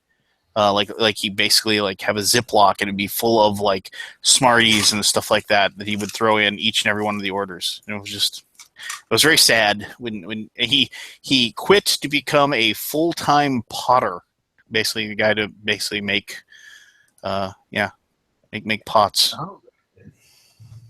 Hey, if it made him happy. And also a semi-professional airsoft player. Semi-pro airsoft. I didn't know such a thing existed. I didn't know either. It probably didn't. I think Jim at Boulder Games liked to partake in the wacky tobacco, if you will. So he was an aging hippie, is what he was, definitely. So, but yeah, just I don't even know how you'd. I don't know. I don't know why I've never found it. Like Boulder Games. Let me see if I can find any kind of. I mean, there's posts for old Boulder Games going out of business. Yeah, I don't even know if you can even find like a link or whatever to what the old website looked like. That's unfortunate. Oh. It sounds like it's maybe possible that Tom Powers is going to come back and make not bring boards and bits back, so to speak, but may come back and have an online game presence again, which I think would be cool. Wouldn't bother me at all. No, I know what the last thing I bought from Boards and Bits was. I kept the site bookmarked for a long time, just hoping that it would come back because it was my fastest shipping online game store. So I remember the 2 days I had Amazon Prime shipping from him, but not realizing it. It was 2 days when he was based in the middle of the country in Ohio. Yeah, when he was in Ohio, I could literally get a game in 1 day. It was awesome. And even the free shipping or even the reasonable price shipping. Well, he didn't have free shipping. It was like a flat rate of $8. He had a reduction, right? At a certain price. Yeah, if you at $100, you got half price shipping. That's what it was. It was half price shipping. I think, but even it was like $8 shipping. It was decent. Which Miniature Market has flat rate shipping now too, at least, which is decent. Unfortunately, the one that I usually do my stuff from Cool Stuff because I get a discount, but since they've gone to Fart Post for shipping, it takes forever for the games to get to me, so it kind of sucks now.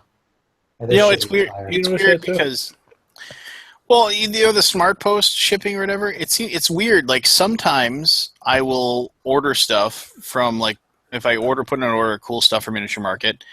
Sometimes they'll send it Smart Post, and sometimes they'll just send it FedEx Ground. They flip a coin and decide which one they're going to do. Usually they don't do ground, but I will pay the extra $5 to get ground from the free shipping because then I get it in 2 days instead of a week. See, I'm at the point now where I'll put my order in and I just don't care. It's just like whatever. Yeah, when it shows up, it shows up. But Cool Stuff. My games have never been damaged because they use peanuts. But one thing this is true for me in almost every case. The longer something's in the shipping chain, the more beat to shit the box is, and the more likely it is to be damaged. I'll agree with you on that one. What I do like the fact that Miniature Market now basically has the really easy way of putting all your orders on hold. Yeah, I like that they have that. I've not yet used it, but I'm a fan. Boards and Bits used to do that, and that was sweet, where you could just then you could just keep adding stuff to it without paying the shipping, and then eventually, like most recently, I don't even know what it was. There was something in Miniature Market that I ordered that was a pre-order. And this is about 9 months ago. and I was waiting for it, and then they got that policy. So when I'd see like one item, like, oh, that RPG book looks nice, I'd add it to the thing, or oh, I need that paint, I'd add that to it, and I kind of started doing that with my orders, and then finally my pre-order thing came in, and then they ended up like having to ship everything in like 2 giant boxes because there was just so much money, and that was kind of fun. I mean, it almost was like, how big can this order get before Nice. I remember I was talking to somebody miniature market about something, and I ended up talking to like their warehouse manager, and he said that they had actually because there so many people were taking advantage of the hold my order. At one point, they actually emailed like something like, I don't know how many people, and just offered to ship what they had out to them, because you're paying to store other people's stuff. They want to Yeah. clear space. and ship it free just because they didn't have any room left because Yeah. people were taking advantage of it. So, and I shouldn't say taking advantage of it. I should say that they were Utilizing it. utilizing, Yeah. the option or whatever. And I was like, oh, were they upset? No, they didn't really. They were really actually, pretty cool about it because they got the stuff sent out to them and it was free. Yeah, I don't So, think anybody's going to complain about it. Yeah, send me the stuff. Because Yeah. you've already paid for it. It's not like they're charging you, or they charge you as soon as you order. So yeah, totally. I actually ordered from Fun Again for the first time today. So Because to get the Feast for Odin. oh They're the only ones that had it left for pre-order. Yeah. Right now, everyone else is sold out for pre-ordering. that's that Uwe game, right? Yeah, and I watched Michael Weissner's playthrough of it, which made me really want to play the game. So Well, what is it? Is it worker placement? Is it? Yeah, it's worker placement. You've got a pile of little Viking workers, so it's a Viking themed worker placement. Hey, another one. But I mean, it's a huge board, and you've got your little group of Vikings, and you get a new Viking every round, and your Vikings that you get are actually your round tracker. And you send your Vikings out to do different tasks, and some tasks take 1 Viking, some takes 2, some take 3, some take 4. So, as you obvious, the more powerful actions require to use more Vikings to do them. And then you block that space like any worker placement game. And you get back tiles, and you could go build some boats, where you could go whaling to get stuff, or you can go immigrate to other places where you send your Vikings to go live there, basically thematically, which will be worth victory points. But a lot of what you do, it's almost kind of like patchwork. And I heard Aldi say last night on a show that he actually came up with patchwork while working on this game, because you get all these little tiles, and there's certain rules for how you place the tiles, and you upgrade from like meats to skins or stuff like that. You're doing all these upgrades, and that's a lot of what you do with your worker placements. But you start putting them on your little home board, which is like your village, and covering up parts of your village with these tiles. And as you cover up more things, you start to increase how much income you get, etc. And also, a good chunk of your board, like half of it, is full of spaces that are -1 victory points. So you'll want to cover your board with your tiles so that you eliminate those negative points. And at the end of every round, you have to feed all your Vikings. So you have a feast, which is the Feast for Odin. And you have to lay out your food in a certain way, too, by certain placement rules. Because, nobody wants to eat all fish at the feast. So you can feed them fish, but then you're going to have to feed them something else. And if you feed them more fish, it's only going to be worth partly as much toward feeding them as it would have been. Very cool little worker, not little, it's huge worker placement game. It's a big box of stuff. The mechanicisms aren't overly complex, but there's a lot going on at the same time. It looks really cool. I'm really looking forward to playing it. So after I watched that playthrough, I had to get a hold of that one because I would like to have it. And I think it's 1 to 4 players, if I remember correctly. That's cool. They also made, Fun Again does have, and I considered it, they got the limited edition or the collector's edition of the Chibis for Takanoko, which I have the collector's edition Takanoko. I'm like, oh, that'd be cool to expand it. But it's $100, and I already overspent to buy the Takanoko collector's edition that I don't play, so I probably don't need the Chibis. I should probably just say no. Probably. I'm what did you add to your order to get the free shipping then? I did not get free shipping. I just paid for shipping. Gotcha. That's the thing with a pre-order. It's so, if I order something else that's on pre-order, I really want this game, so I don't want it to get held waiting for something else. Yeah. So at that point, and the shipping was actually really reasonable. It was like $8 or something like that. So they didn't overcharge for the shipping. So I'm like, screw it, I'll pay $8. Because if I tried to order it anywhere else, it was like Amazon. They would like $100 plus $20 shipping. And it's like, nope. And granted, you could get it cheaper at Cool Stuff and Miniature Market, but they're sold out on pre-orders. So true. There's a company I've never ordered from that has it called Boardlandia, but I don't know if anyone's tried them yet. I've not bought from Boardlandia. They're out of Wisconsin. So, well, drunken Scotties, you never want to trust them. Boardlandia. Let's go ahead and check this out. Boardlandia. I ended up finding them when I was looking on a site called I randomly another site that's new to me was BoardGamePrices.com. Wait a minute, I can ship for $6 out of this because I'm in the Midwest. There you go. Oh, you'd be probably quick shipping. Let me. What was Odin feast for something stupid? Feast for Odin. Oh, only $68. Using the central board. That's a pre-order. Free for anything over $89. Could I find something on here that? All right, here. Go to the website. So if that's $68, and I added $21 more, then I could get free shipping. So help me find something for $21 at Boardlandia. Well, I didn't even see free shipping for over $80. I'm gonna have to I'm gonna have to order something that I don't want like really bad from them to test out how they. I'm gonna have to order something that I'm gonna plan on them not having. Right. Let's see here. No. You could order a bunch of card sleeves.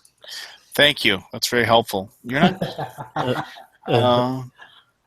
Watches like our 7 viewers that are listening to this right now. They're gonna like all pre-order it. They're gonna swoop in and pre-order it and scoop it up. And then I will be at this point. Yeah.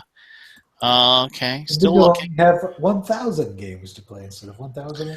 Yeah. I'm like, why am I bothering? Why am I even thinking about spending this money right now? Because it sounds cool. Well, yeah. Well, and then the one thing that's good about pre-ordering through Fun Again is that they don't charge you till they have it.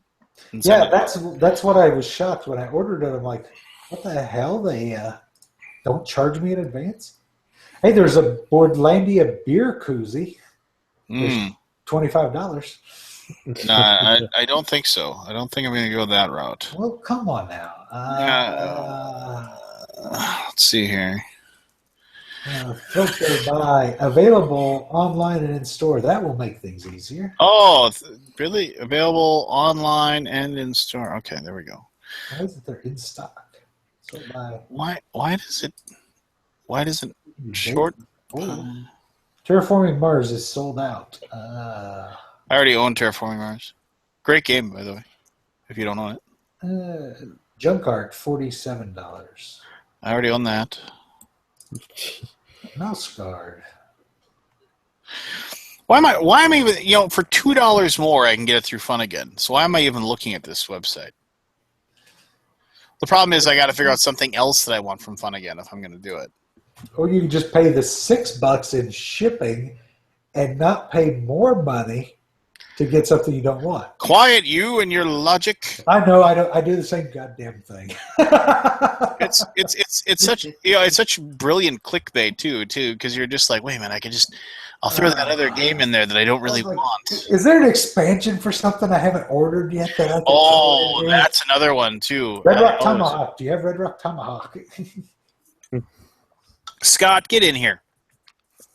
All these chatting, but he's not in here. Aldi, get your ass in here. Scott, I actually have a serious question I have to ask you. So please get in here. I got to ask you something that's important. He wants to know about his room at BGG. No, has nothing to. Actually, it does have to do about BGG.com, but it has nothing to do technically with me. That's nice. You just pasted the link there. Good job, Scott. Apparently anybody can join. You weirdo. That's a YouTube link. That's not our link. Oh, good. Just like, what the heck?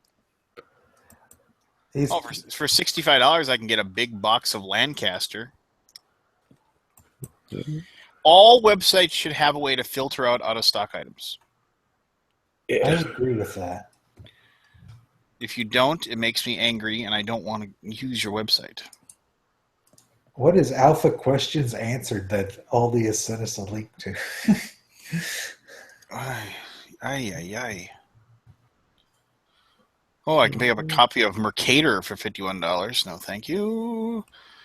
Thunder Alley. Too bad I've officially retired from Thunder Alley. So get done beating the 8-year-olds. Or you could spend $6 to ship it.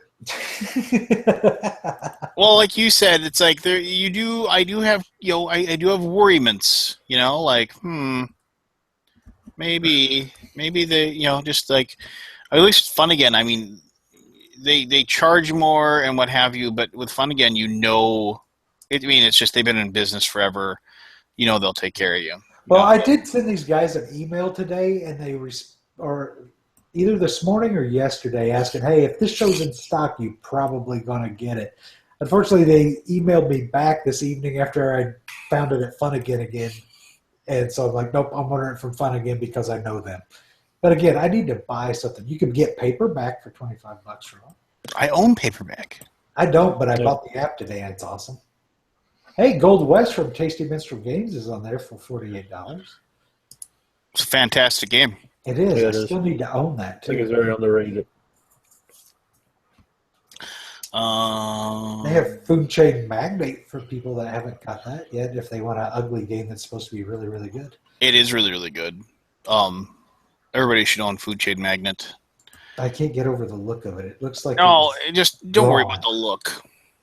I do, though. I'm a horrible person. He's got the look.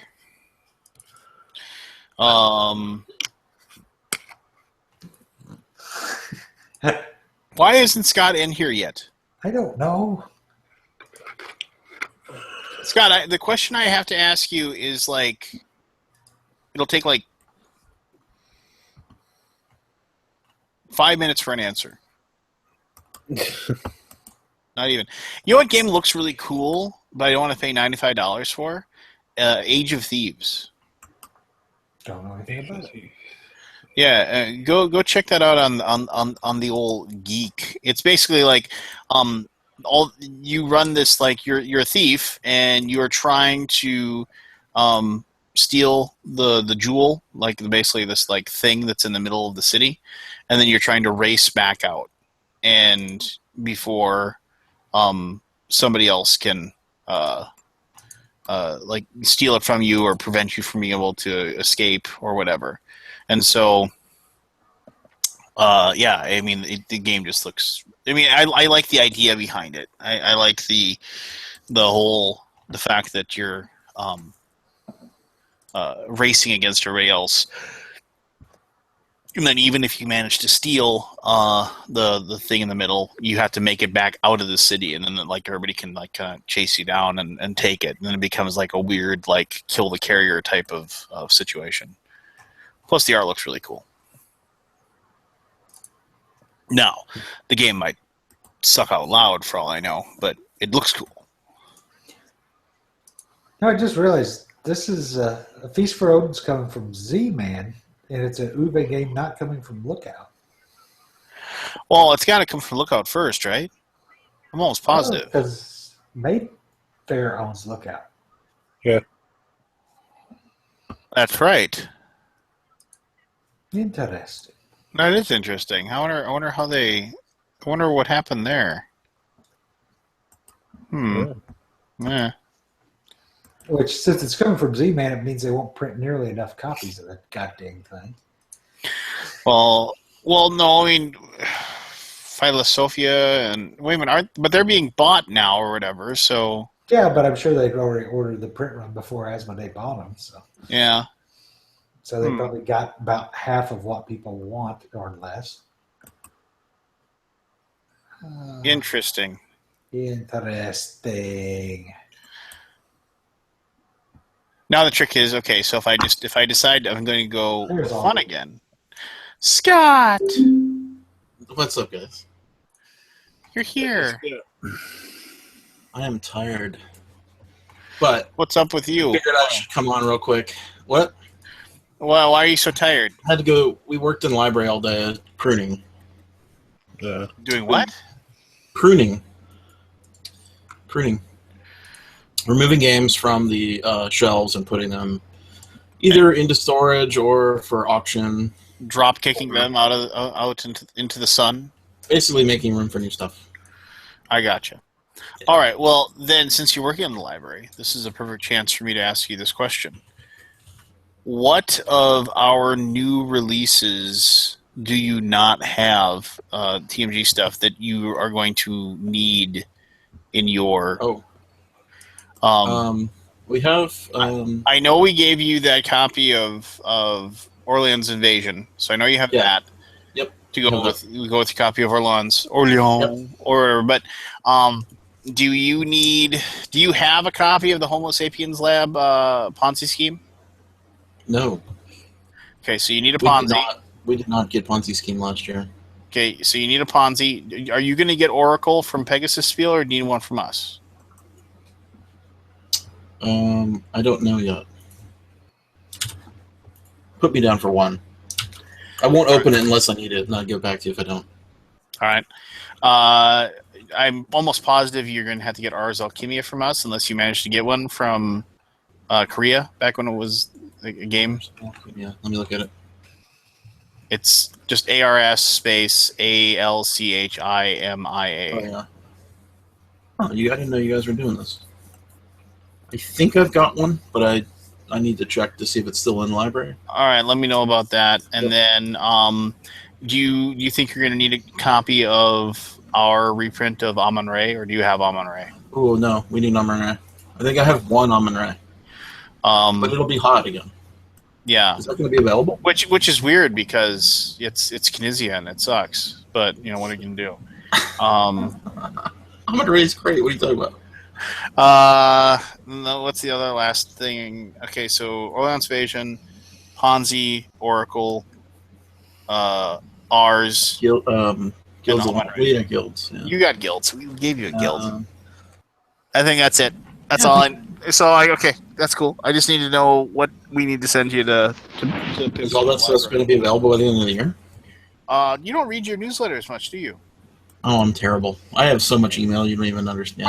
Can't even comprehend. I have Beach G-Con. We're releasing. I mean, cross our fingers, but we should, unless something really weird happens.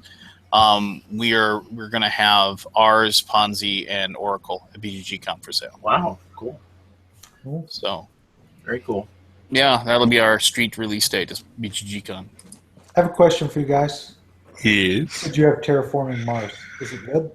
It's amazing. I like it a lot. So I should buy it if I It's can solid. get a copy? Oh, yeah. Because Yes. Amazon's got it on Prime for $60 right now. So. Well, I mean, if you want to drop 60 bones on it, go ahead. But it's a great game. On Amazon? Oh, you mean you can't order it? It's not really out technically. Amazon said it's available and it'll arrive Monday with Prime for $60. No. Here's the deal. Did you read your Stronghold State of the Union today?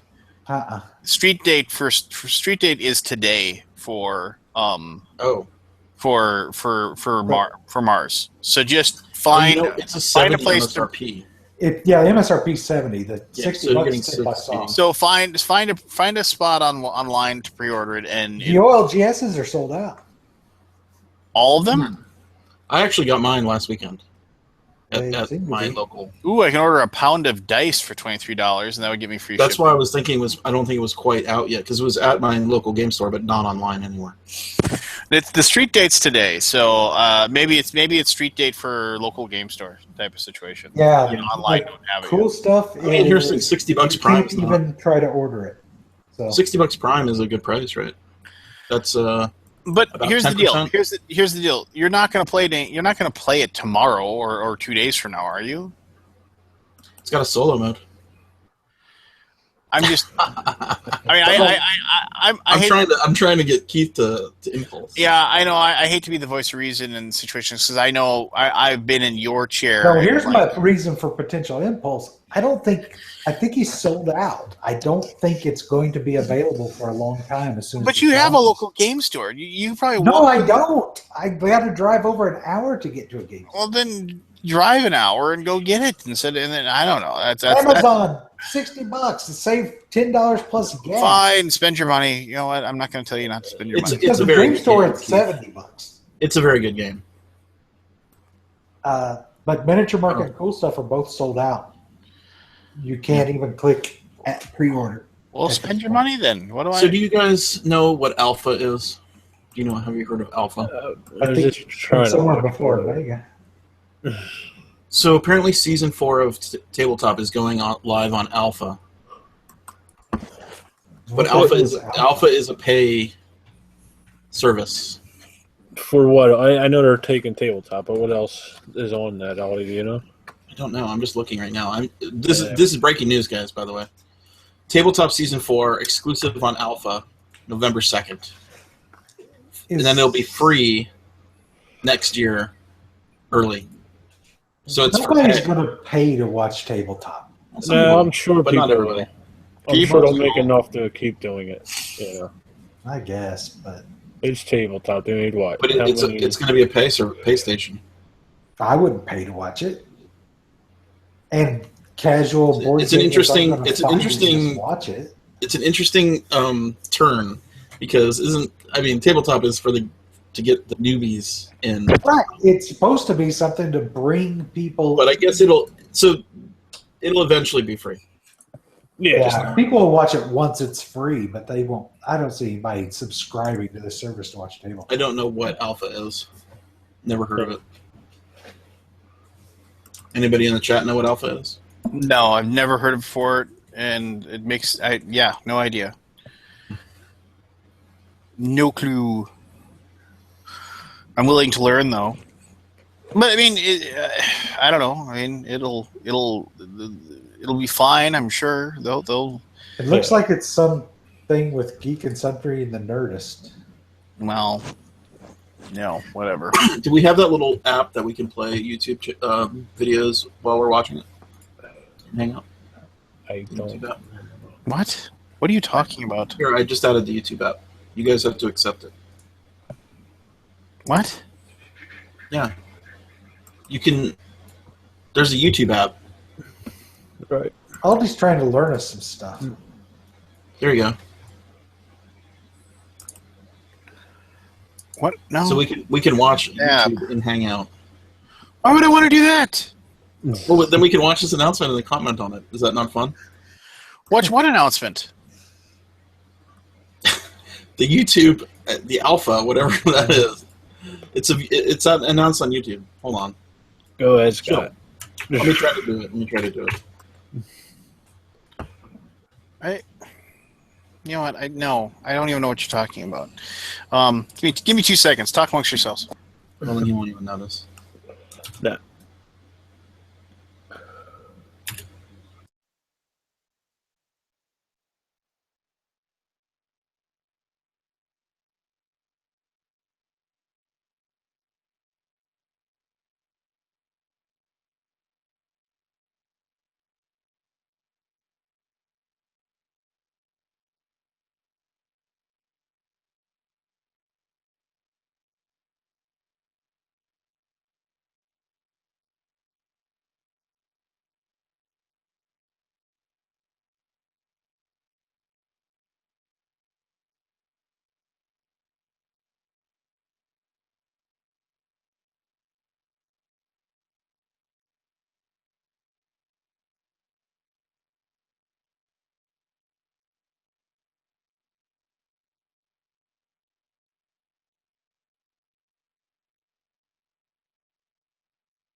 Ugh. Didn't realize they couldn't see it. Yeah, they can't see or hear it. Oh, okay. So we watched the video.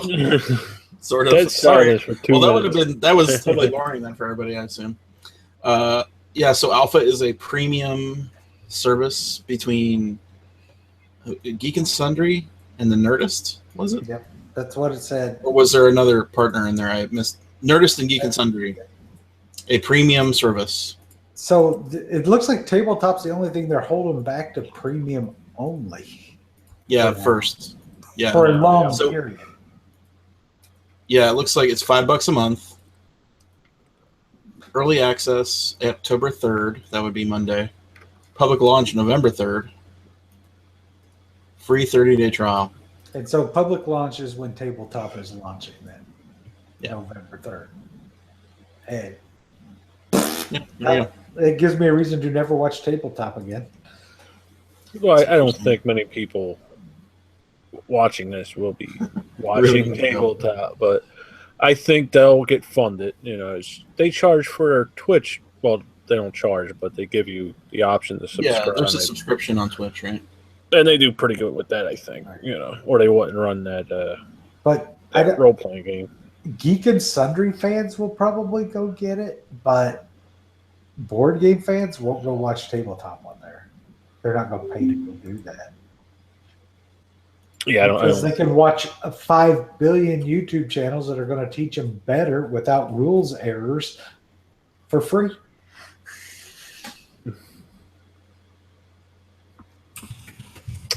Yeah. But Yeah, I don't know. It's an interesting move. Yeah, whatever. They got to pay the bills somehow. Do whatever they got to do. I'm not paying. yeah, I don't know. I probably should not say anything. yeah. Go ahead, Ollie. I'm not going to say anything. But they got bought out by Legendary, right? Which is a quite lucrative movie company. All right. So wouldn't this just be like minor chump change to Legendary Yeah, you to would think. produce a tabletop show? But they bought them probably to make money, not to lose money. Yeah. So, Like at $5 a month, maybe. I'm sure they want to run in the green, you know. I love tabletop. Actually, I don't know. People think I don't like it. I like really like Tabletop, it. Yeah. but I won't pay to watch it. Yeah. I also Yeah. won't pay to watch the weekly news, so I can get news free elsewhere. What's the weekly news? I don't know. I just make crap up. Something there, you know. Hey, you have Anyway. news to announce that you could talk about Yes. that you announced this week. We signed a contract yesterday or Monday on for a new hotel for 2019 and 2020. It's the DFW Reunion Tower, also called DFW Hyatt Regency. Sorry, scratch that. I'm totally wrong. Oh, jeez. Hyatt Regency. I It's said somewhere in DFW. Dallas. Take the DFW out of it. Do not. It is the Hyatt Regency Dallas / Reunion Tower. So you're gonna If you you're search for gonna Hyatt Regency Dallas or Hyatt Regency Reunion Tower. It's the same thing. so you're gonna make me pay for my ride from the airport. Yeah, but there's a train too if you want to go an hour. But you could also come through Love Field, which is only 10-minute drive away. Yeah. Okay, wait, whoa, time out. So you land in Dallas Fort Worth and it's an hour, you said? By train. And how if I want You can take how trains. else would I get there? You could get there in about 25 to 30 minutes by car. Yeah. So the cab ride's gonna run me like $80 or more. And you're complaining? Or you could not go to BGG. Oh, yeah. Pull out. So, yeah. There's just no pleasing you. I want Shush. more No, no, room. no, I don't want you to could pay for probably- a can cab. Can I You talk? could probably get the Super Shuttle. No. Last time I checked, Super Shuttle. this was still my show. So just can I just talk for a second here? So why haven't I been muted at this point? I'm just Because Oh, I yeah, was we reading lost it our when clothes. you said it. That's We what lost I our was chance. okay. So here's the deal. So what you're saying? So you land. Is there a closer airport you can land at? Yeah, there's you can land at Love Field. And what's that? The It's one another Kennedy airport. came out of. Yeah, it's where Kennedy landed. Before he was shot. So Before good he was luck. shot. Yeah. People fly through Love Field. If you take Southwest, Southwest owns, well, not owns, but like it has 90% of the gates. Virgin, I think Virgin and Alaska, once they merge, will have the other gate. It's a small airport. It's very tiny. It's very nice. They remodeled it. It's got nice amenities. I like it a lot. If I can fly out of Love, I do. It's way closer to my house. Yeah. So you can Uber or Super Shuttle or some kind of arranged ride from the airport. So is this one in Dallas proper? It's in downtown Dallas. Yeah, here, let me see if I can find some screenshots of it. Screenshots of the hotel. Holy bucket! I'm probably not flying to Love Field. Yeah, it's probably more expensive. Wait. There's a good. Yeah, but you got to go on Southwest. Yeah, it would no, be cheaper. Southwest doesn't fly out of Indy. Yeah, Southwest really? doesn't fly out of Fargo. I can get $272 round trip. That's fine. The first ones that popped up were all $1,000 and freaked me out. For a flight in 2019. No. That's simulating what it would be this year. Is that showing up, guys? My screen. Yeah. If I Sort of. look at it. So that's the outside. There's the Reunion Tower. People probably have seen this. What a hunk of junk. Yeah. Hey, but she's got it where it counts. It's got a lot of rooms. It's got 1,200 rooms. It's 75% bigger than the current hotel. What you mean is 175% bigger, just so you know. 175. Well, I mean, if you're saying it's No, bigger. it's 75% 75%. bigger. It's 175% of the current size. Trying to find a good picture of the ballroom. Let's see here. There's a neat picture. Oh, we can leap to our doom, apparently. Yeah, you can jump right off the edge there. No, that's how you're making your Grand Battling Tops entrance. Zip line. That's right, Yeah. in a cape. It's got some nice views of downtown. It's very cool. Come on, where's the ballroom? So you're going to come and get me at the airport then in 2019 is what you're saying? You're assuming he'll still speak to you in 2019. I know. Really? Yeah, you're assuming we're basically still going to be friends. I don't know. Are you going to do something So about that's your outside of the website ballroom. being? You're going to make BGG great again by? Might be completely dead by then, apparently, because I'm killing BGGCon, according to the thread. No, you're killing BGG. It really Yes. is the thread. Is the thread people like basically taking it to you, saying you fucked up BGG? A couple people. Whatever. What do Hey, you? I know It's never going to be like it was, right? Those days are long. Oh, you mean gone. good? So, Aldi, how big are you going to let it get in 2019 and 2020? I don't know. We're we have to kind of figure that out. Are you going to I go took slow or just go big Monty? No, I want to go slow. We've always been about being slow, right? It's fairly we want to control it, right?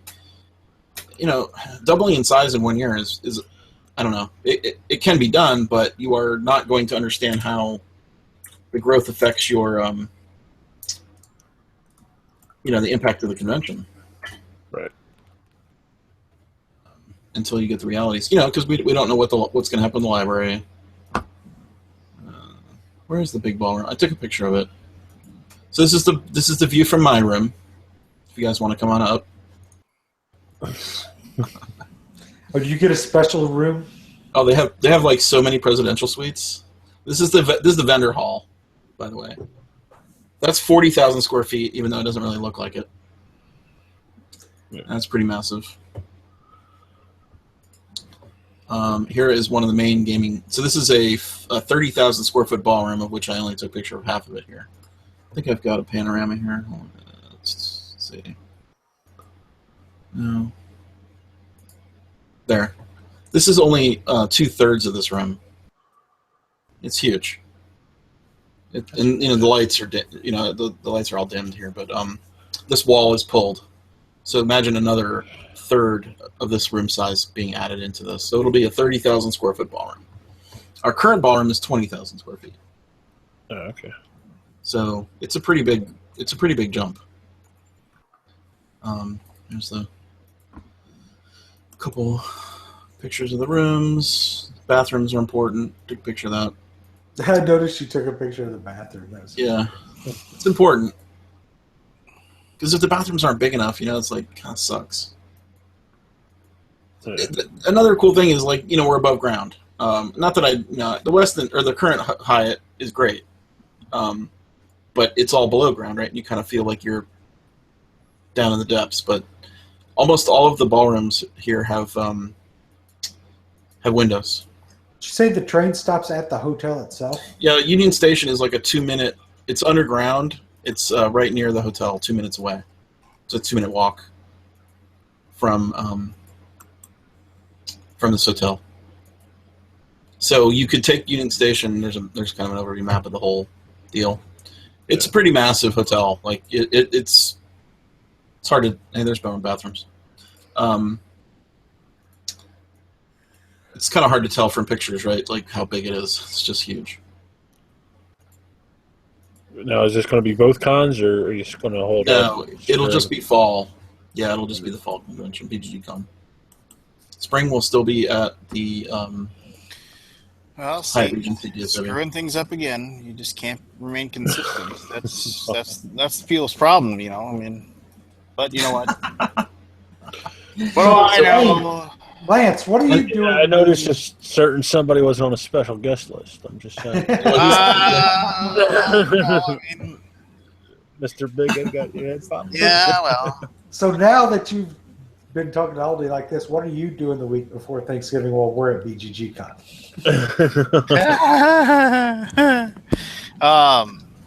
No, that's cool that you can have more room. Obviously, that's what people have. Yeah, people want. Issue with, Yeah. and Yeah, then we have to worry about selling out again. But that'll be a good thing to worry about. You never know. I mean, who knows? You never know. What You could always implode. What you say? 1,200 rooms, Aldi?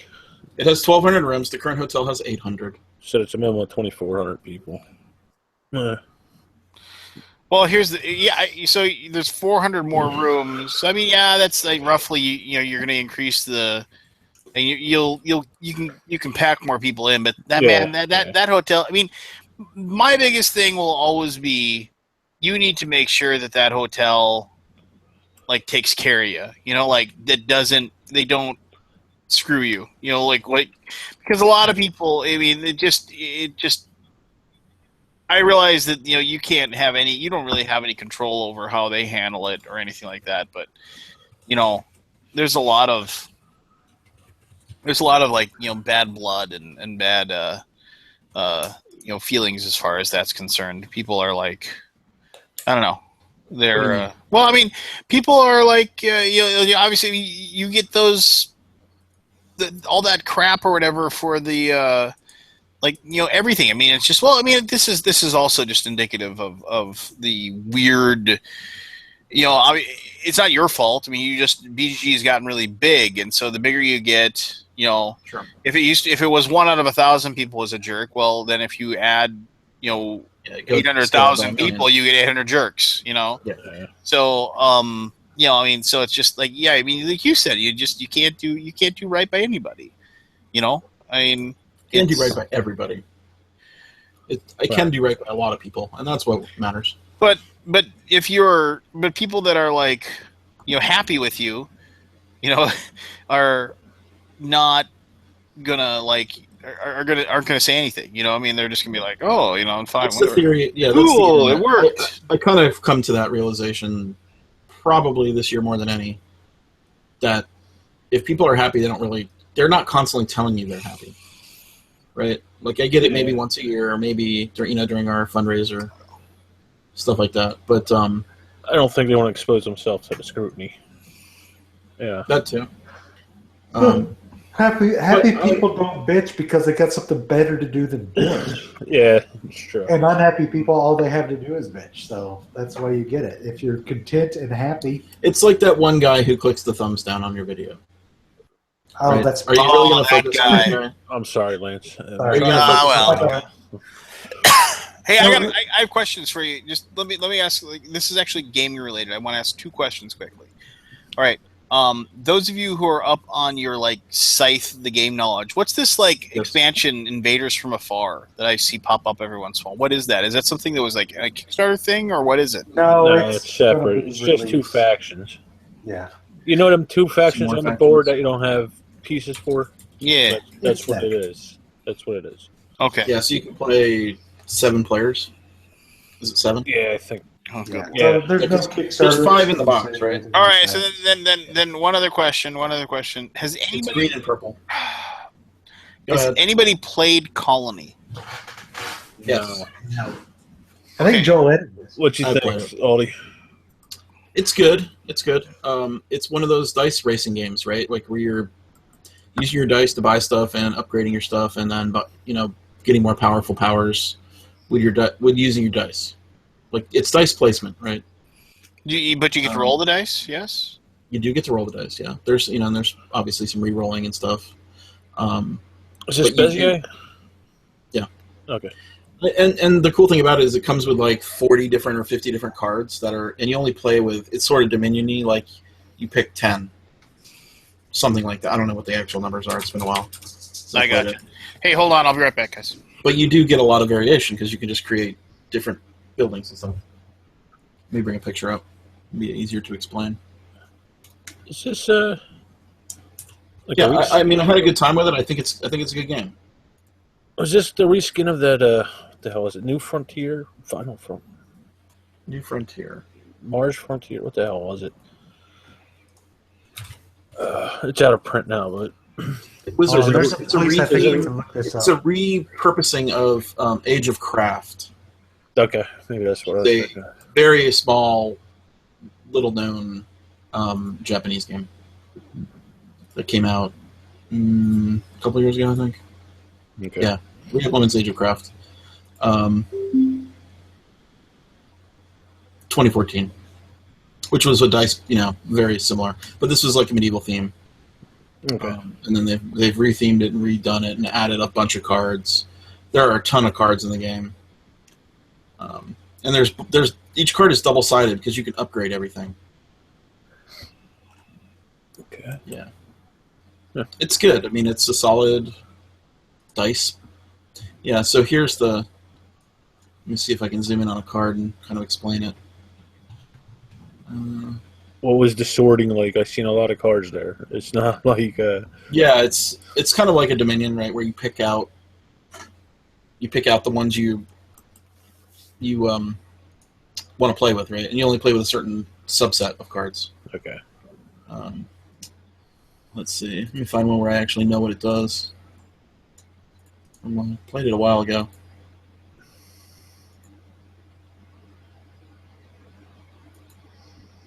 Yeah, these cards are all fancy. Steph Pumpkin pictures. She's got good pictures. Let's see. There's a little bit of these red cards are attack cards too, so you can play with an attacking card. Am I screen sharing? Yeah. And then you can also play. There's usually like defensive cards where an attack card. So, like if I have this pirate card, you can build a fence. You can buy one of the fence cards, and that'll be your defense card. So if I actually attack you with a pirate, I may lose my pirate if I hit your security fence or something. I think that's the term. Gosh, I wish I had a really good close-up of just one card. Kind of hard to see him. Yeah, here we go. Yeah, so you have a warehouse. You can store your dice in between your turns there, which is nice because then you can kind of like work to build up more and more. Like some cards take many dice to build, and you can store them off in between your turns. Trying to remember what this one is. That one looks like it gives you an extra die or or 2 rerolls or something like that. And then the cost of the cards is on top. So if you can, it's kind of see it in the distance there. There's like 4 4 4 2 on one of those cards up here. Yeah. And then So you would spend these dice to buy this card, and you put it in your tableau. And this card here, it says plus a 3, and that's the smoky dice, right? So you get to add those dice to your roll, but you don't get to store. You can't store them in the warehouse. Okay. Right. So it's a good game. I liked it a lot. Played it. I think I played it like 2 times. Cool. So, and there's a lot of variation, and obviously there's going to be some formulas. There's going to be some formulas of cards that are more conducive to a better game than others, right? Because you get some synergy between the cards. Oh yeah, there's the chain link fence. So if someone tries to pirate you, and pirating is actually like stealing your dice. You can put a chain link fence up, and the attack could be prevented, and they may even actually lose their ability by hitting your fence. I think if you upgrade it, it becomes like electrified. On the flip side of these, every card can be upgraded, I think.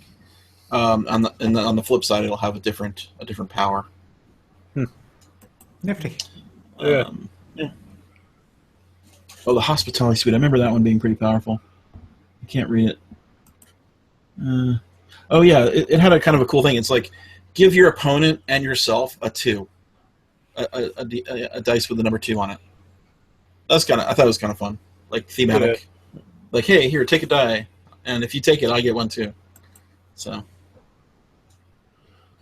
there's dice manipulation. It's one of those kind of where you keep trying your best combinations to get, and you're increasing. So these are your victory points at the bottom here.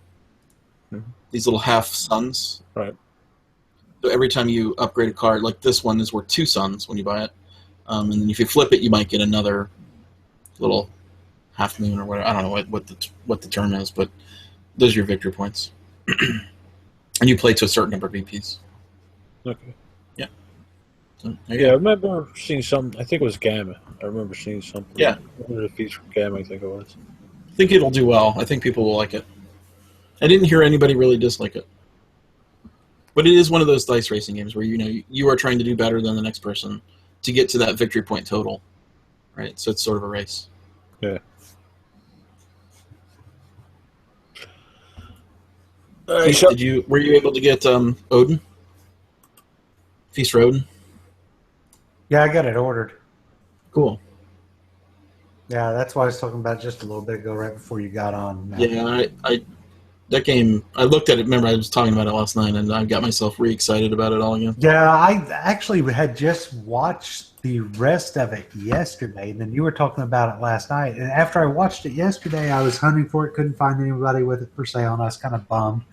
And I was talking to you this morning. You said, not even fun again? I said, yeah, they didn't even have it. Because I looked yesterday, and they showed us sold out. And then today I went on, and they had it where I could pre-order. So I'm like, it's kind of weird, because it's a Z-Man game, right? So there should be tons of it. There should be, but Z-Man has a history of underproducing Robinson Crusoe.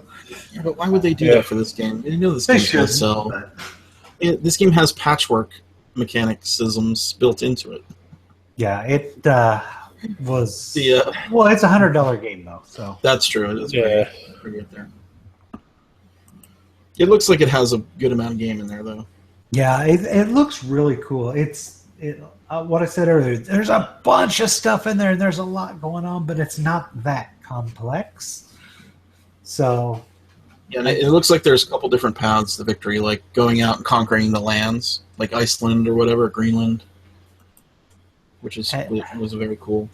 Yeah, I like the way you're going out and you're upgrading things and then filling in your board, and I like the way the round tracker is literally giving you more workers each round.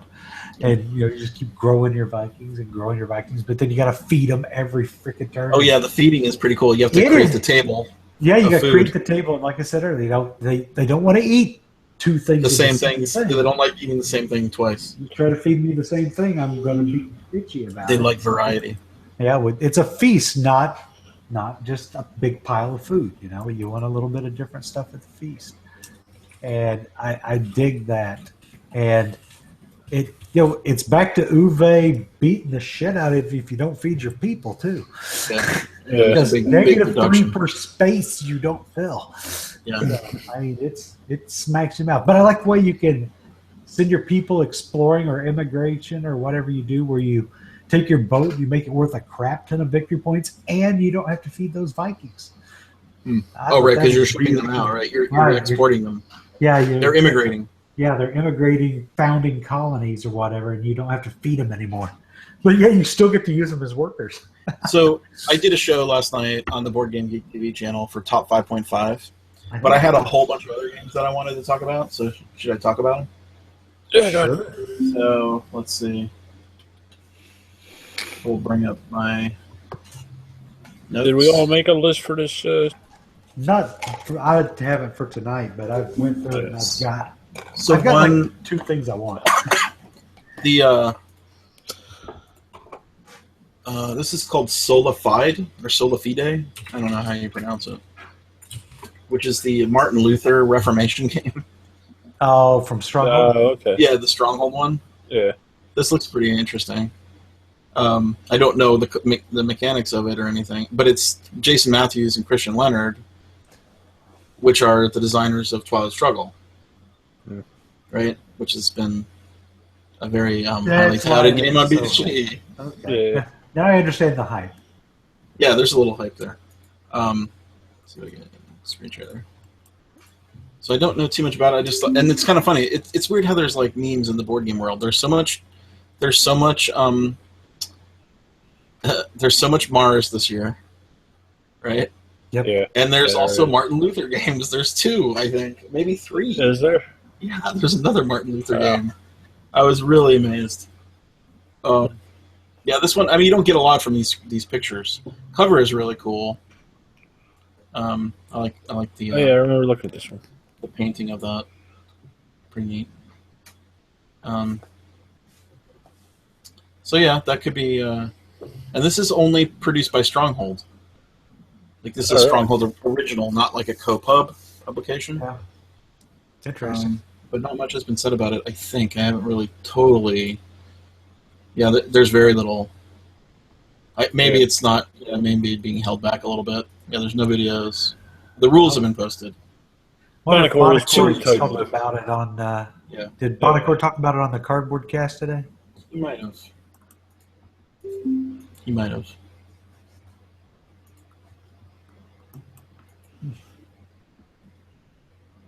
So what else were you looking forward to? Yeah, let's see. Next on my list, I had all the Mars stuff, which I picked. Mars, terraforming Mars. But there's also Martians. First Martian's not coming this year, though. No, not yeah. First Martians isn't coming, but there's a Martian co-op. There's another one. The Civilization one. Let me get the name. A Story of Civilization. And this looks really cool. And I should know more about this because Ricky Royal did a playthrough. Yeah. On it, and it looks really. I mean, the pictures make it look like it's just got a lot going on. And for a co-op game, there's definitely some. This game it just looks complicated, right? I mean, look at what is going on here. It looks Martian. Yeah, it's because you got like the hexes, and then you've got all these little stations all around, which look like they can be activated in some way and do stuff. Right? There's symbology here, and I assume there's probably different scenarios depending on, for co-op, right? You're gonna have different kind of problems happening. So it looks pretty interesting, and that was on my list. It's a very basic explanation. It says, Martians, a story of civilization, the human colony on Mars, managed by leaders of the corporations, so I guess there's some corporation thing going on, has to explore the planet in search of necessary resources, build new constructions, and develop technologies adjusted to planetary conditions. Such effort is not necessary only to survive, but also to create better living standards for future generations raised by colonists.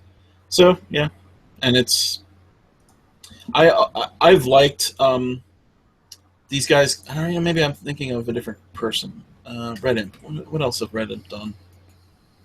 What have they done?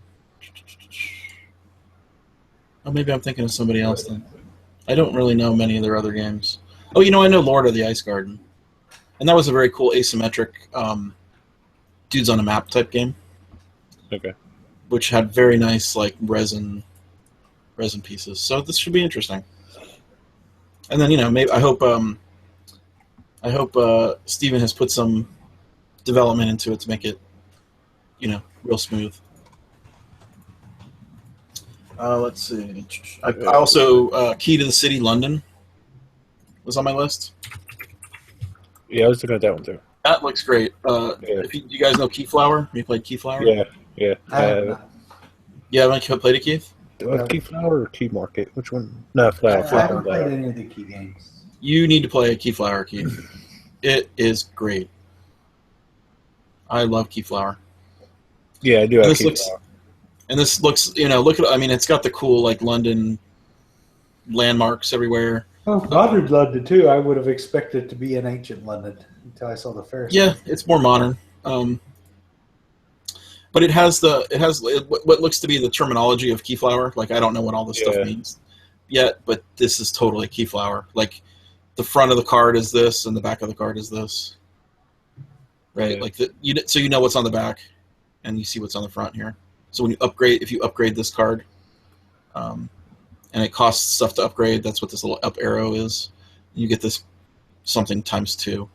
So this looks like it's ×1 or whatever. But so I'm excited for this for sure because I really like Keyflower a lot. Let's see. Oracle of Delphi. Do you guys know anything about that? I know it's a maybe Lance could tell us. Well, He didn't if he was there, he didn't ask me if we needed that game, right? He said, "Are you getting the Oracle of Delphi?" Did he ask me that at the beginning of the? I believe he did. Yeah.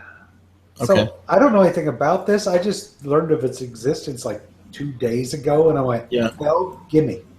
Yeah. I don't know anything else about it. But. Yeah, for sure. I don't know if it has a rondel. The dice look like they're floating around this disc, or is this your own board? I don't really know much about it myself. I don't know, but I tend put to it on my like list every for sure. Feld I've played. I haven't loved every Feld I've played, but I've at least liked them.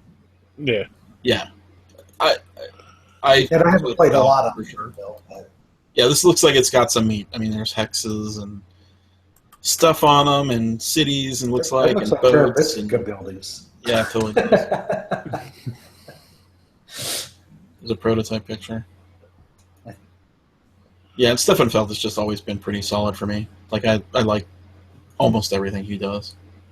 Well, even if you are sucking up a Feld game, at least you're doing something. Yeah, you can do stuff, right? Yeah. You at least feel productive, even though you're not winning. So I don't like a game where I feel like I'm just doing nothing. But if I just at least feel like I've created something, I enjoy it. Right. I logged myself out of my spreadsheet. Hold on. I did. It's reloading. We need to play a Work. game at a convention, Aldi. I know. We gotta get it down. We gotta get it going. I think you're at the top of my list for buddies that I've not ever played a game with. Really? Yeah. All right, sorry about that. Hey, can you tell us about the Oracle of Delphi? What do you want to know? They're undead Viking. Well, what kind of game is it? What is it like? What do you do? It's weird. It's got pick up and deliver, and it's kind of a race to see who can complete their stuff first. To get things done, to win. It's really not like anything I've ever played by Stefan Feld. So, it's definitely a branch out for me, and as far as that goes, I think it's going to be very polarizing for Feld members. I think there's going to be. Does it not point salad? No, I mean, yeah. I just Do you think score lots of little points throughout the whole game, or do you just score like an end game? what I think was going to happen with this game is, I think there's going to be I think people that have bought every single Feld. I think there's going to be a lot of people that are going to, they're going to buy it and they're going to oh, wait a minute, this isn't. I don't. This isn't. This is the weakest Feld. It's kind of like the people who were buying every Rosenberg and then they got Mercator and they're like, oh, this is a pile. What happened? I think there's gonna be some of that. I still like it. I mean, I've only played one game of it. I I still really, really, really enjoyed it. But I'm not. But the thing is that I'm like such a weird Euro guy that like I only want to play a Euro like twice ever, and then I'm just like, all right, that was cool. And it doesn't mean that I didn't like it. It doesn't mean that I didn't think it was amazing. It's one of those things where I'm like, I'm done with this now. I can move on. I want the new thing for a game. I don't know. I need a thematic game to bring me back. I need the story of the game to bring me back to it. I mean, it's the very rare heavy Euro that brings me back. That's why when I find a game like Dominant Species or like Urban Sprawl, or Caverna, like I'll sit down and play Caverna any day of the week. I really enjoy all the aspects of Caverna. I thought they just took all the shit that was in Agricola that made it just fiddly and stupid, and then made a fun game with Caverna. Agreed. Yeah, it's just like, so if somebody says, yeah, I got a 4-player game of Caverna, I was like, sign me up. Let's play. Because it's just really, really enjoyable. Figuring out. Yeah. I want to go down and play it right now. So yeah, I lifted Caverna above my head today when I was unloading. We're rearranging our shelves and for example, and I know I'm a TMG employee, but like somebody said, let's play Orleans. I'll say, yeah, let's play Orleans. I just really, really like that game. And it's a ton of fun. I don't know. It's weird. It's just like, and now once again, also Yokohama is the same way for me. I can't, it's weird. It's like, I can't wait for more people to actually have Yokohama in their hands. Yeah. Play it. Me too. I played it on the cruise. It's great. Yeah. Everybody I played it with loved it. They're all like, oh, it's so good. It's just the Yokohama just the only part of Yokohama that I thought was a little bit lacking was I thought the technology felt a little tagged on. It was one of those things where it was like, I don't think there's a road to victory through technology. No, it seems like it wasn't our game. If you can get a really good technology right away towards the beginning, that's something you can build off of. Yeah, but later on, it's like I think there needed to be technology cards that were like final scoring cards. If that makes sense. You get a technology card that says, oh, it's like mass transit or something, and then if you had houses that connected in a line, you'd earn extra points or something. I think then it'd be some of the technologies take a lot of work to get them, and then the game's over. Well, yeah, the game ends fairly quickly, as we've found. Well, and that's one of the things I like about it too, is that you can kind of speed it up or slow it down.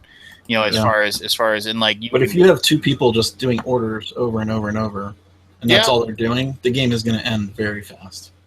Oh, you got to prevent them. Yeah, you can't stop that though. I know the chances are it might be too heavy, but I think a case can be made, that Yokohama could pull off Kenner. I really feel that way. Is it being printed over in Germany? I think there's too many rules.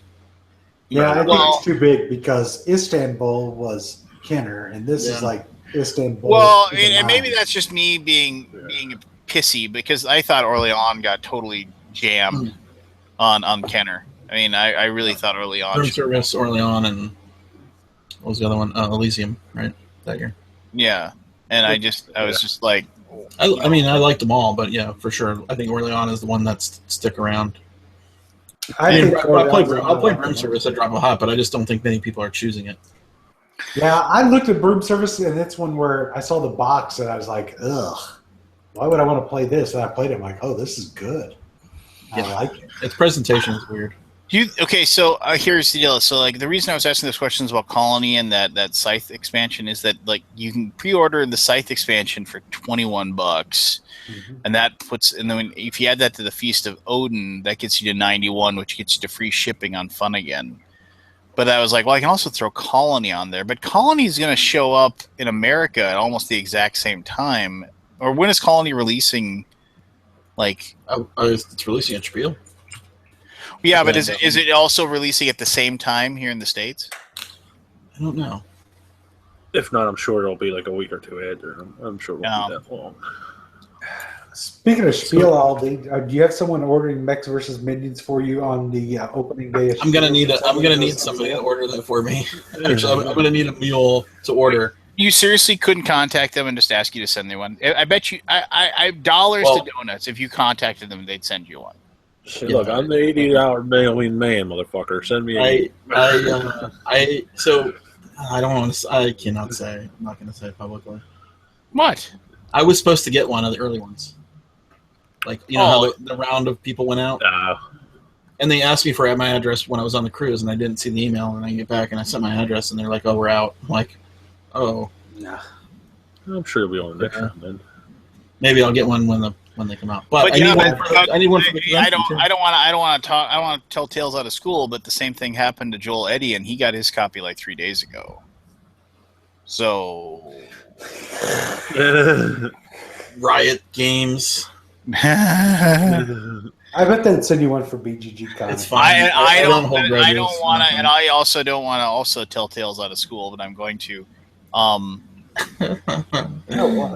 Getting recorded here. Yeah, I mean, I've had more than a few people that got those early copies say that it's an average game. How do you guys feel about that? I really like the. Go ahead, Barry. These games being reviewed What the hell? so early on. When did Fun Again go to $100 for free shipping? It was always $80. A year or two ago. Oh, well, they also have a great pre-order program. You can get like 30 or 40% off. Like if you're at the top, if you're at their top tier. Don't you talk over my rage? I'm just trying to look out. Don't you talk over him talking over Barry? Yeah, I know. You people. What were you saying, Barry? How do you guys feel about reviewers reviewing games 3-4 months in advance to the point where the decision's already made in the public, where nobody in the public's actually played the game? I think it's a mistake to have such an early review. But that's the standard for like video games, though. But by the time this isn't video games, but by the time the game comes out, the hype's dead. Yeah, that's what exactly. That's the problem. Exactly. I feel like that too. I'll see a video of like, oh, that looks really cool, and then I know far back in my feed, I forget about it. Yeah, and I know this is not their fault. They got hung up in the. I think they got hung up on the shipping, but Seafall. Yeah. Not going to be available till next month, right? No, yeah, I got my ship notice today. Yeah, so should be here like next week. Which, well, I guess by technically the time next I month get is it, it'll October. be next It's month. like a week It'll away. be October, but Yeah, what do you got to say about that? I mean, Even they pissed me off with the shipping. They're charging $20 from Austin. You know? Yeah. Yeah, the shipping's a little pricey on that for me, but I thought it was coming from Canada with a winter expansion, but it came from Austin.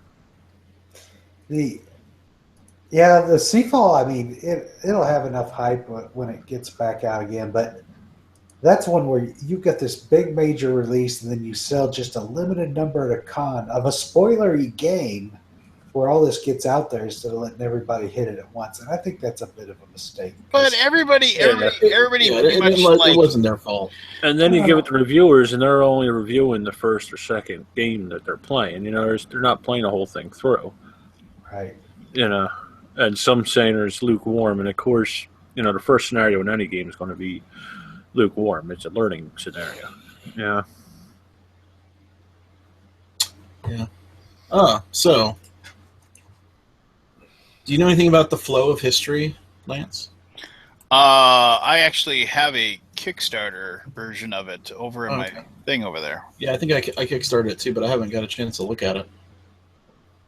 But it caught my eye again on the preview. Just wonder if anybody's, and it's the guy who did Ponzi Scheme. It is indeed the guy who did Ponzi Scheme. Yep. You know, Jesse Lee is a genius, in my humble opinion. I met him when I was in Japan. And he was very gracious, very nice. My most wanted game out of Spiel has not changed. Yep.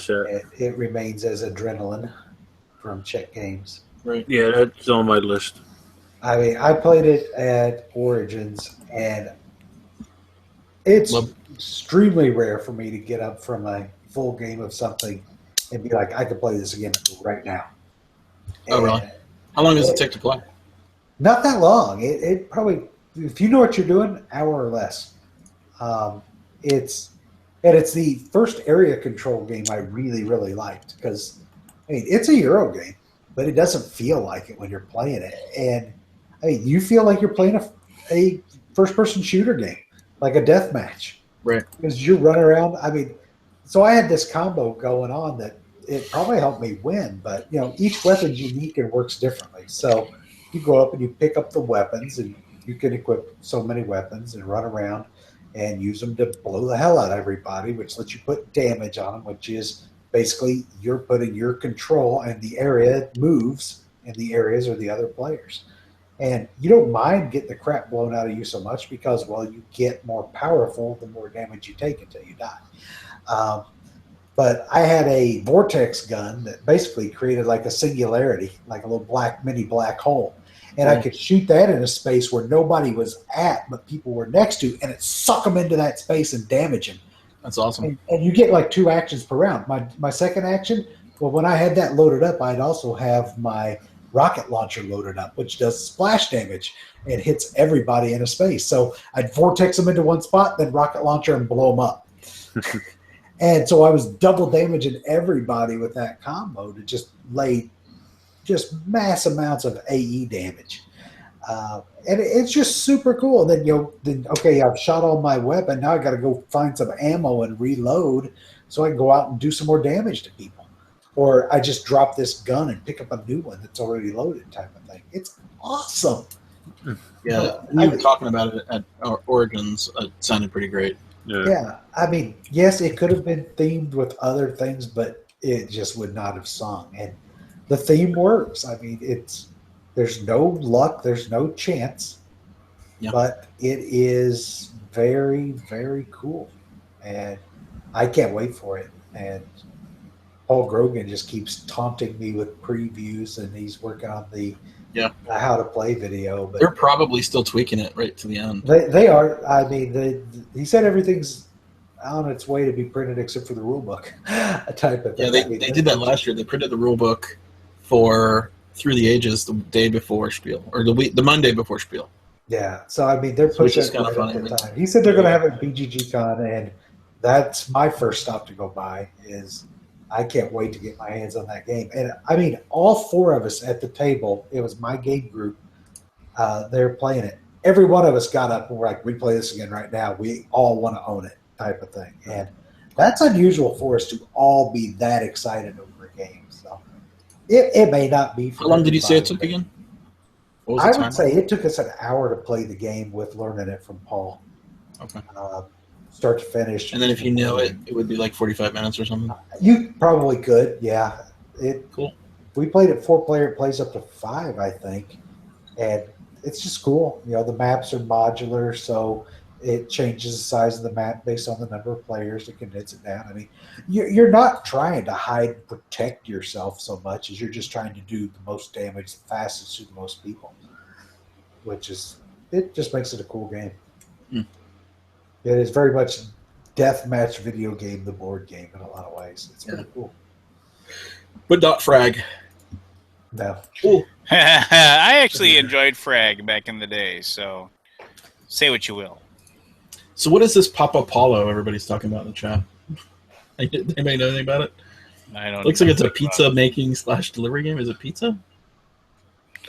I'd be excellent at it because I delivered tons of pizzas back in the day.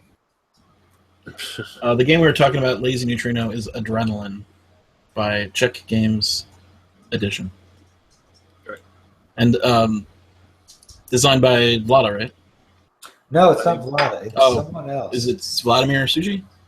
No. Nope. Neither of those guys. Okay, well, let's look it up. And I think I was told that this is the guy's first game, but I could be wrong. Oh, okay.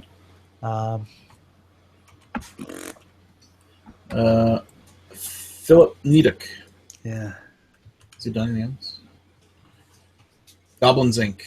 I never played Goblins Inc. I've been wanting to play Goblins. That's right. So he had done one other game. Yeah.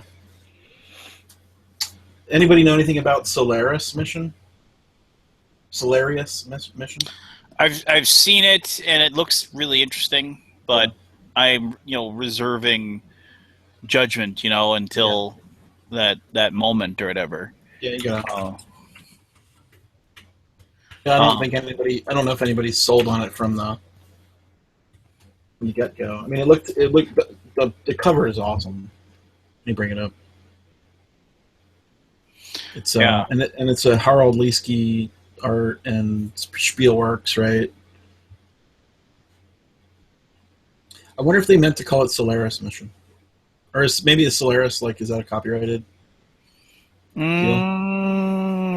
Yeah, I mean, I like that movie, the one with Clooney. Man, that movie is it's so it's surprisingly interesting. Like I thought it was bad when I first saw it, but then I watched it again, and I'm like, oh, I understand it now. The director said that he said something like if he the way he described the movie is that I wanted to have a movie that basically people would walk out of after the first 20 minutes thinking that they were watching a really bad movie, and so only the people that were willing to actually put their time in would get to see something good. Which is just definitely requires a second viewing and lots of contemplation with that one. It's there's Solaris. It looks reasonably cool. Hexagons in space and some kind of control panel with dice. With special symbols. Cubes are important too. I'm weird. As soon as I see hexagons, I start to shut down. I don't know why. I'm okay with it with Scythe, but and it's not every game, but a lot of times when I first glance at the game and I see a big hex board, I'm like, Then once I watch it for a little bit, I can be brought back in, and I don't know what my aversion is. You tune it out. You're like, it's a war game. And I'm like, yeah, I think that's what it is. I think I see hexagons and I assume war game. Yeah. Let me bring up this Papa Paulo. Papa Paulo. And I'll hang out a little bit. It's a Quined. It's a Quined Deluxe.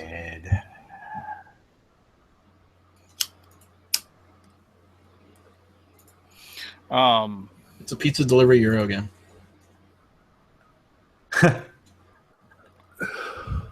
It should be called Pizza Patrol. my old job. Anyway. Yeah. Okay. Hey, that's a serious callback to We know Pizza Patrol. Pizza Patrol. Really gotta call a Pizza Patrol.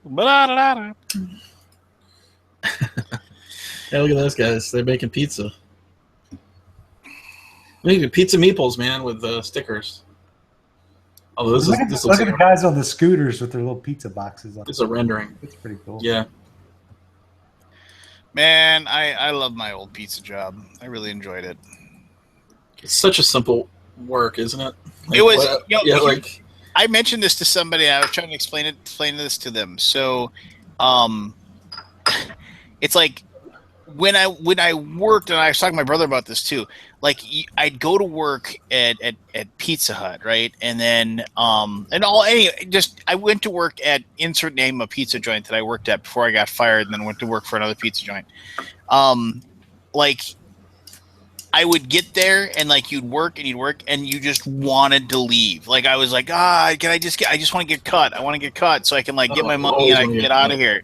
And just I want to get my cut, so and then basically cut meant you got to turn in your bag and you got to take out all your tips and get your mileage money, and then you can get out of there and go spend your money at the bar or whatever. And now, when I'm older, I look back at that and I was like, oh my God, that job was so easy. All I had to do was sit around, wash some dishes, maybe do a little bit of food prep. But the vast majority of the time I was just driving around in a car listening to as I said, No. Podcasts back then. What I said was, it was and I said this, and it's if I ever did a stand-up stand-up comedian, this would be one of my lines. I'd say, a pizza driver driving a $400 car with an $800 stereo. Yeah, that's what we all had, just like. Did you have a Blaupunkt? I just remember it was like. Remember those? Yes, I just remember it was like that was the big thing. It was like you had to have a CD player in your car. Do you have an equalizer? Yeah, of course. Did you have an amp and a subwoofer? You had back in the trunk. Was your trunk just speakers? What were the name of those? No, it wasn't just speakers, but I did have that back there, and it was just like, and it was just so I could listen to my death metal as like loud as I wanted to, and it just but it was so and then always like pulling as you're pulling in, you hit pause, so because you had to get that dollar, out of the people for the tip or whatever, I don't know. It's just $1.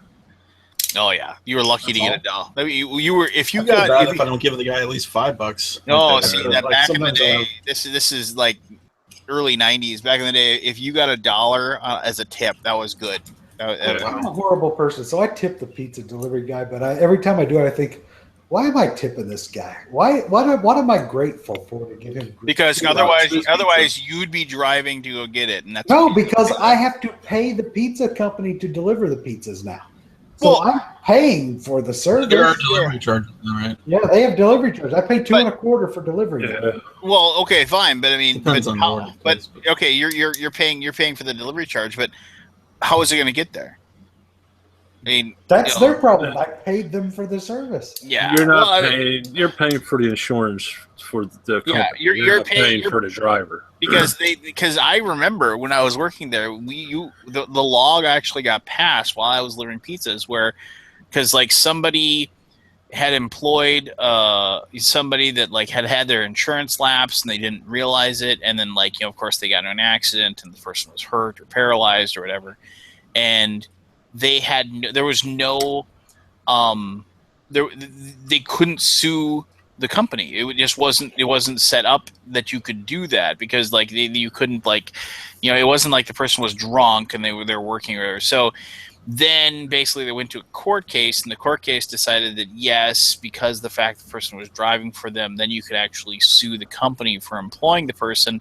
So then what happened is that basically the moment that you clocked in and the moment that you started working for that company, you were under their car insurance. Right. And so because they had to purchase car insurance basically for everybody that drove, and that's why then all of a sudden you had to before it was like you walked into Giovanni's Pizza and you said I'd like a job, and 2 hours later you were driving a car. After that it turned into, okay, well, we have to do a background check, we have to make sure that you're not a drunk driver, we got to make sure you do this, that, and the other thing, because the insurance companies made them do that. So you're paying basically the insurance premiums by paying for that delivery charge. That's what you're doing. Unless the company that you work for, that person works for, is being paid per mile. Because I did work for one place that they actually paid us mileage, which was pretty sweet, let me tell you. But basically, if we went a really long way, so they were paying us a good chunk of like a 10-mile round trip, and so they were paying us $3 to do the drive. The company would charge them $1, just to kind of compensate for the fact that they were charging the driver so much, and the fact that you didn't have the driver back at the store, prepping food or washing dishes. But I just remember, all I remember was that every single company you ever worked for, they stressed driving the speed limit and being a defensive driver. So it was like, all right, fine. I'm driving the speed limit the entire way there and the entire way back, and I'm going to listen to the ball game on the radio or listen to my death metal, and you can't be mad at me because you know what? I drove the speed limit the entire way. And yeah, it was just. There were a lot of people that was just so dumb, because it was like they go out on a drive that was for a place that was 3 blocks away, and they'd be gone for a half an hour. And you just know they were just driving around, bored, looking for something to do. Not that I hadn't done that, but at least wait until I had a long delivery before I do that. Anyway, did you have an Alpine amplifier? I couldn't tell you. Alpine, Blaupunkt. It was in my old Chevy Corsica. He probably didn't have the Alpine because that was the top end, Yeah. He had the realistic. From Radio Shack, The Radio Shack version. Had an Archer stereo. God, we're old. Tweet with the tweeters and the woofers. Yeah. Cut the box. Any more games to talk about, or are we drum carpet pretty much done? I'm pretty much done. I gotta go to work again. Yeah, I'm sapped A little bit. Nobody came on for the Essen preview, guys. What happened? Well, we really didn't do an Essen preview, so I mean, we just do it. So we'll we probably kind of. I mean, what's your one game that you have to make sure you leave Essen with? Besides Feast for Odin? Yeah, besides Feast for Odin. Odin. He's leaving with a skid full, so he doesn't have to answer that. I know, I'm living with 2. Maybe 3. It's going to be 3 this year. I think I'm going to have to get that escape room game. Yeah, I was looking at. Have you seen that escape room that comes with it? Did you guys see that? Which one? Like the Norris one or the other one? Yeah, the Norris one. Okay. Yeah, because there's like 3 of them or something. Yeah. It's got a little gizmo. You put the keys into it and it tells you if you win or not. I have no idea what that is. And it takes the timer down if you put in the wrong combination of keys. So it's kind of cool. I mean, it's got 4 scenarios. I assume you can only play them one time. Yeah. But I really liked the one from. Is that screen sharing? Can you see that? I got black screen. Black screen. I have this problem. Like if I do too much screen sharing, it eventually goes black. Let me try again.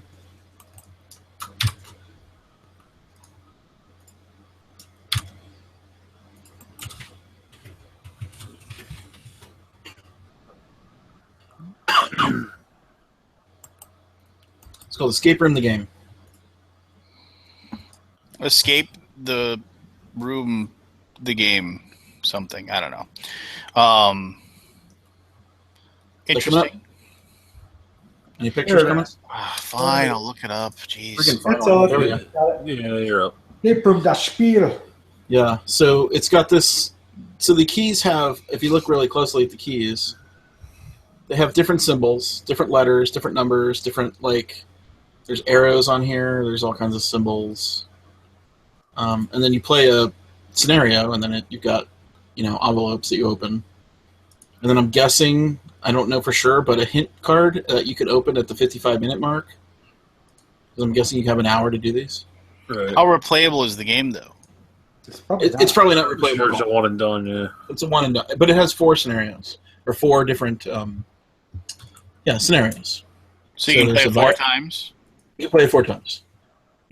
That's 4 Wow. hours of. I don't know. Yeah. I mean, if it's good, it'll be worth it. But I mean, if it's stupid, like if it's just very simple, then it won't be, obviously. But the gizmo is pretty awesome. The chrono decoder. Check that out, man. Gizmo was pretty awesome. You just couldn't feed him after midnight. Yes.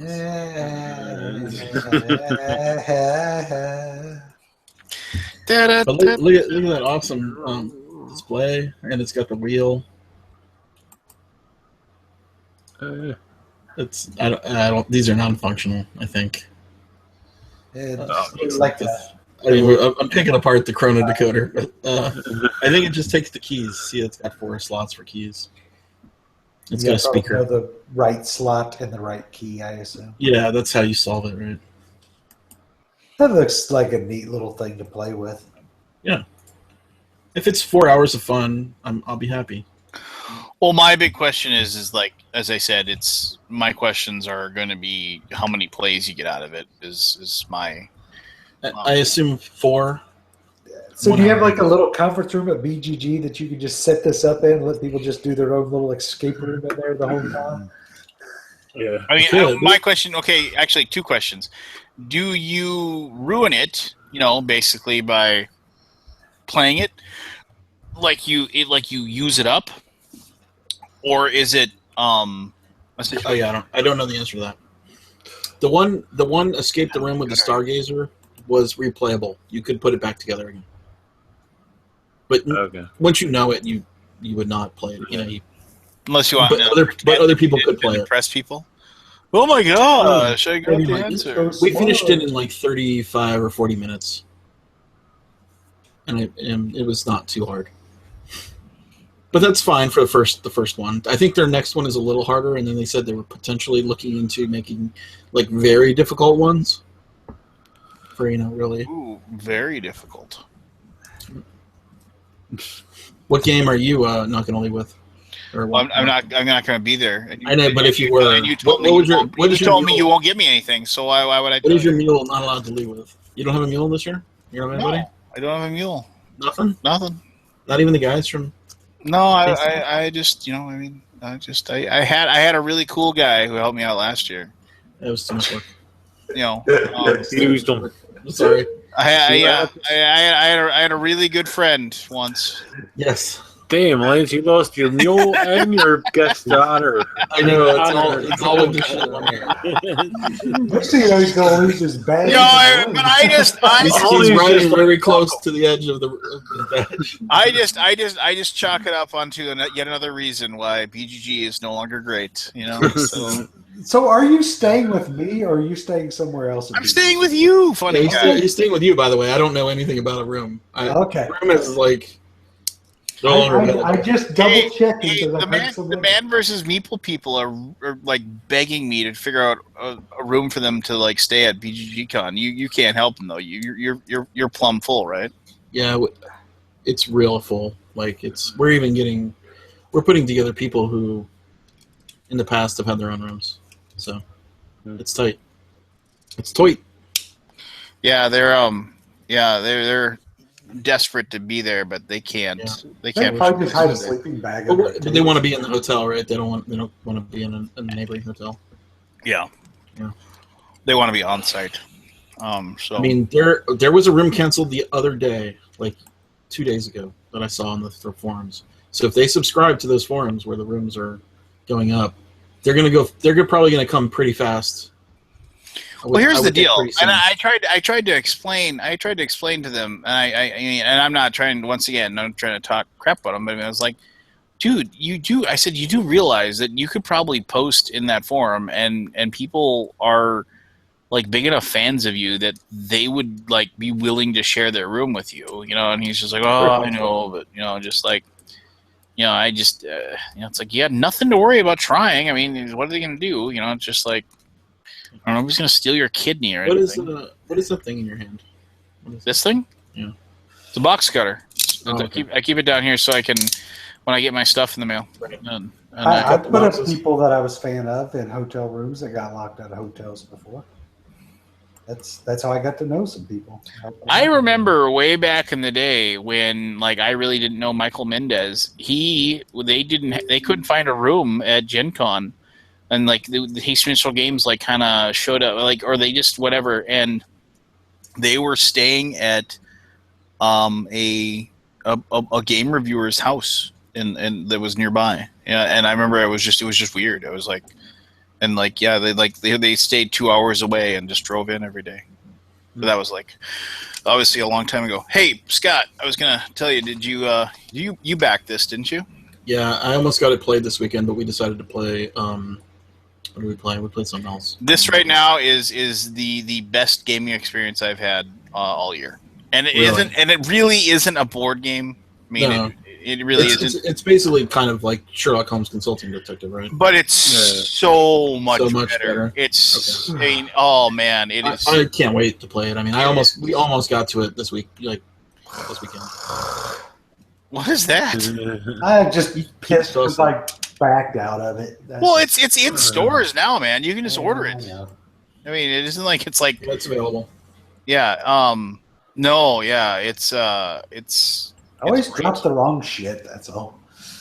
Well, the nice thing is everything, and then you'll never be.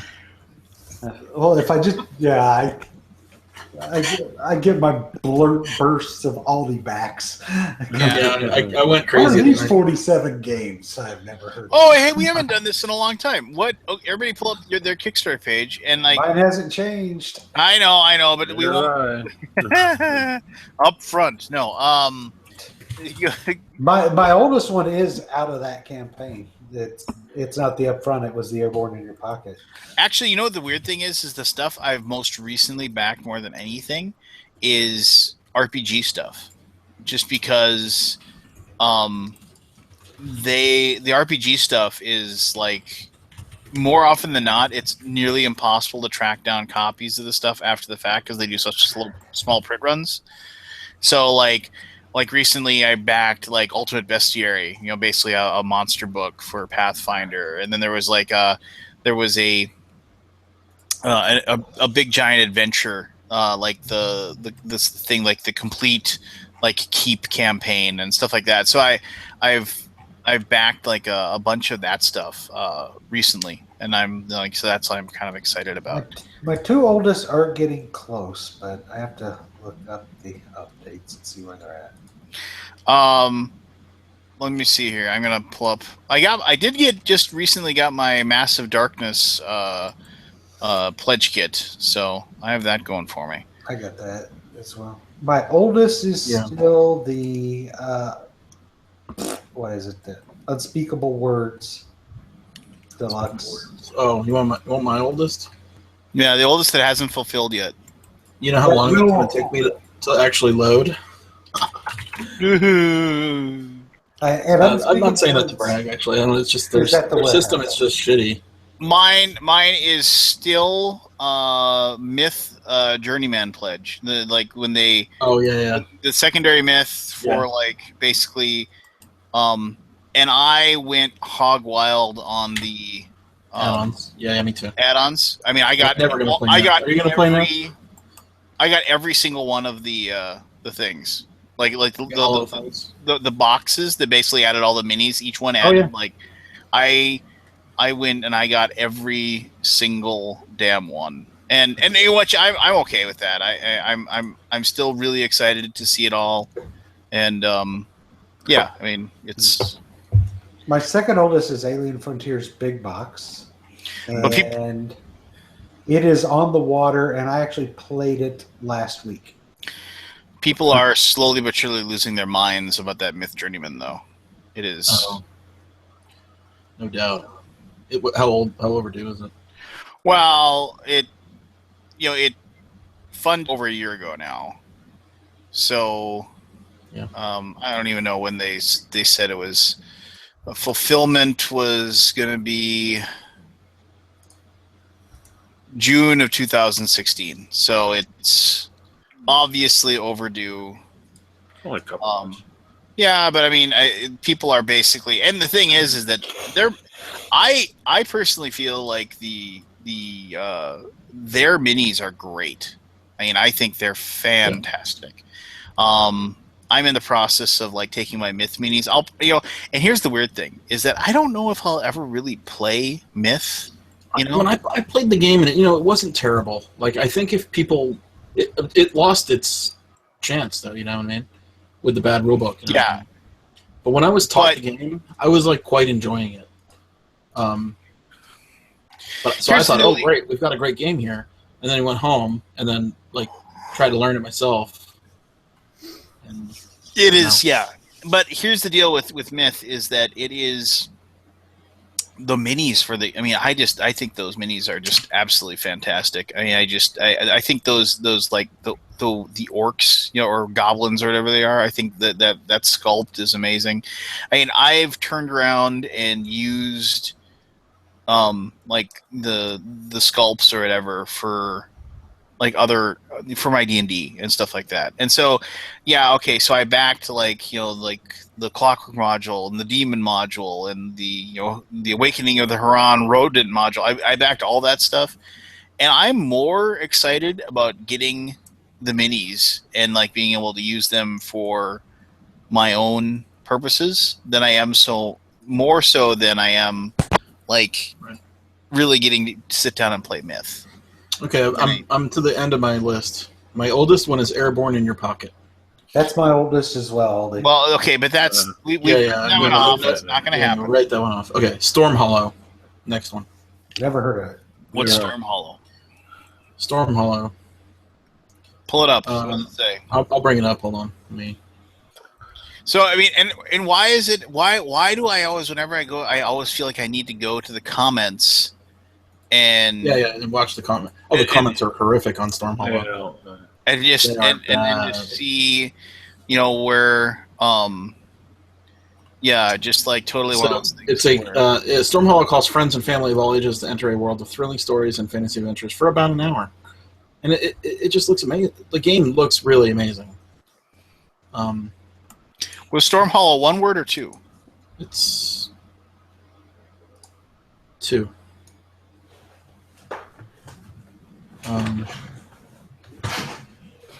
Storm Hollow. Oh, this one. You're getting a black screen, Ollie. Oh crap! Now this is the Game Sloot one, right? Yeah, it's a Game Sloot game.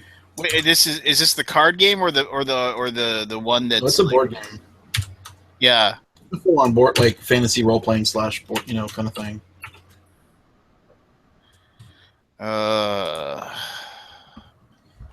Get this come up now. September 19th. I still believe in this project, but I sure would like a date. That was 2 days ago, 3 days ago. No, I would like to see a firm delivery date, if need be, but something that says March 2017 for sure, or December 2016. It's been so long. We were so close. Nothing for my confidence. So they sent out a pledge backer kit, and I actually ordered a second copy. So I'm in for 2 on this one, because it looks really amazing. Sucker. But it's I don't know. I don't know what the real.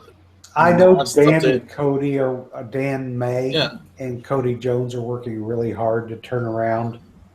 Yeah, I'm sure they're working on it. I mean, I mean, really hard. I saw like I said, I played Frontiers Big Box with Cody last week, and it's a really nice production. They did a really good job on it. So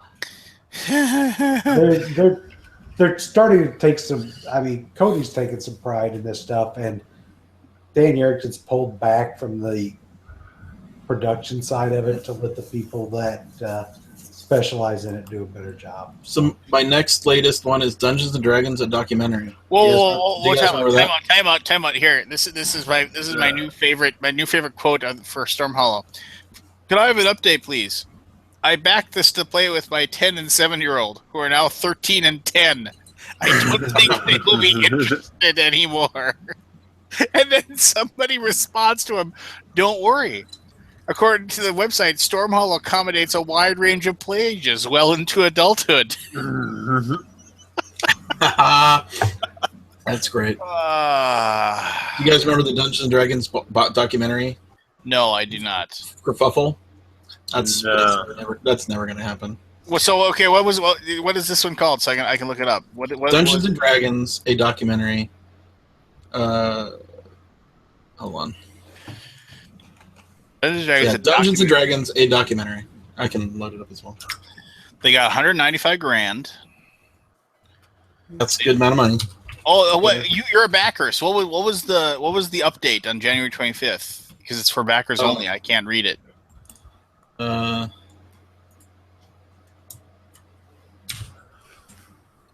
Type. What is up with this really tiny search box? The Kickstarter purposely wants people to hate it, I think. What is up with the search? You can just click on it from your backing too, and it'll take you right to it. Well, it's in another window. Oh, jeez. Do I have to teach you how to use a computer now, Ollie? It's $80 million man without using a computer. No wonder your updates on your website are taking so long. Yeah, really. What's going on with this thing? I can't find it. What did you search for? Dungeons & Dragons, a documentary? I just typed in Dungeons Dragons documentary, and then I found it that way. The owner of the Kickstarter hasn't logged in since late January. Not a good sign. Well, they sued each other. They split off, and one guy sued the other. Okay, the 25th update. Yeah, the most recent update that says D&D. Dear all backers, we hope this update finds you well after the busy holiday season. Thank you for patiently standing behind the film. It really means a lot to us. My apologies for not writing an update sooner. Holidays, work, and personal commitments have been pressing. There have been a lot of questions about the film in the court proceedings. We've wanted to stay away from the legal issues and updates, but we felt we should address the questions as much as we can. We are aware that we can only offer our perspective. We will continue to do so with all transparency currently permitted. If we could have avoided court, we would have. We attempted for close to 2 years to keep it out of court by not serving a formal complaint. Today, we still want to put this behind us. We want to give all the supporters of the film we originally promised, not a court case. Bringing up the court case on Kickstarter or anywhere is a challenge because of the confidentiality issues and because, to understand, no one really wants to hear about the court case. That's not true. People want to hear about the court case. Backers and supporters want to hear about the film, and we want to make the film. Yeah, there's a lot more. So hope this helps to clarify. Who sued him? Was it a I don't know exactly the details, but I think people on the film quit and started their own film, and then these guys sued them, or vice versa. I don't know it's a mess. Hey, not to pile on to something that was like that was just like horrible. Okay, so if anyone remembers Lone Wolf, which was this basic. Yeah, I never got mine. Okay, so you back that one. You can go on Amazon and buy it right now. So Lone Wolf, the board game. So it's this had one of the best updates ever, and I'm going to read this because I've read it before once before. Great. It's so great. This is one of the best updates I have ever seen. Basically, there was like these two people or whatever that were working on this together. This is from March 16th, 2016. Yeah. And it says, "Hello, backers. This is my last update, and it's about refunds and my insatisfaction as well, but mostly about refunds." All bold. Don't read this first part if you only care about the refunds and how they will work. Read the second part instead directly. First part. Michael Lois from Megara SARL speaking here. The company who used to own 51% to Megara Entertainment LLC and the now defunct company whose manager was Richard, whose profile was used for this Kickstarter. This is the last time I will address backers here as Michael Lois from Megara SARL. Richard has walked out of the door already, and it's time for me to move on as well once I have refunded some of the backers. I won't communicate more here, especially since I'm utterly disgusted by some comments I read about a few people who only blame Megara. When I read some stuff like, I will never buy again a Megara product, when I have been killing myself at work for 8 years, working 70 hours a week to make customers more than happy in general, and because Megara, SARL, S-A-R-L, and its manager Michael Lois, myself, were not at all responsible. For the price of the game at start, I can't decide it. For the problems Jamie had, I had no view upon them. And for the fact that he has partly chosen to not have enough money for shipping by ordering 1,000 games, paying a hefty import tax, not having his bank account ready, which incurred more transfer fees and so on. I am glad that JP is shipping backers who paid the extra fees, but I am still completely shocked that, for instance, he has chosen to not transfer the thousands of US dollars that should have gone to Gary for various art pledges. I hope Jamie will, as soon as he sells his extra games, will pay Gary the $5,000 to $6,000 he was supposed to be paid when you look at the pledges. Anyway, I don't have any control on this. I can see how many people are not grateful for everything that I've done. Just kind of goes on and on. And then, then the other person actually steps in to basically refute everything that the other person says and says basically the that same post. So what did the one guy leave the keyboard up and then the other guy came back and took it? Literally, I mean, you shouldn't laugh. I mean, it's really too bad. I mean, the one person actually goes on and talks about how when he came to me and said that he personally needed a loan of $1,000 so he could afford to get medical treatment, I gave it to him. I don't know why he hates me now. It just was it's like a breakup of that these people had. It's just I don't know. It's like if two people worked on something together and then they had a breakup about that. I don't know if anybody else would have any knowledge of something like that personally, but no idea what you're talking about.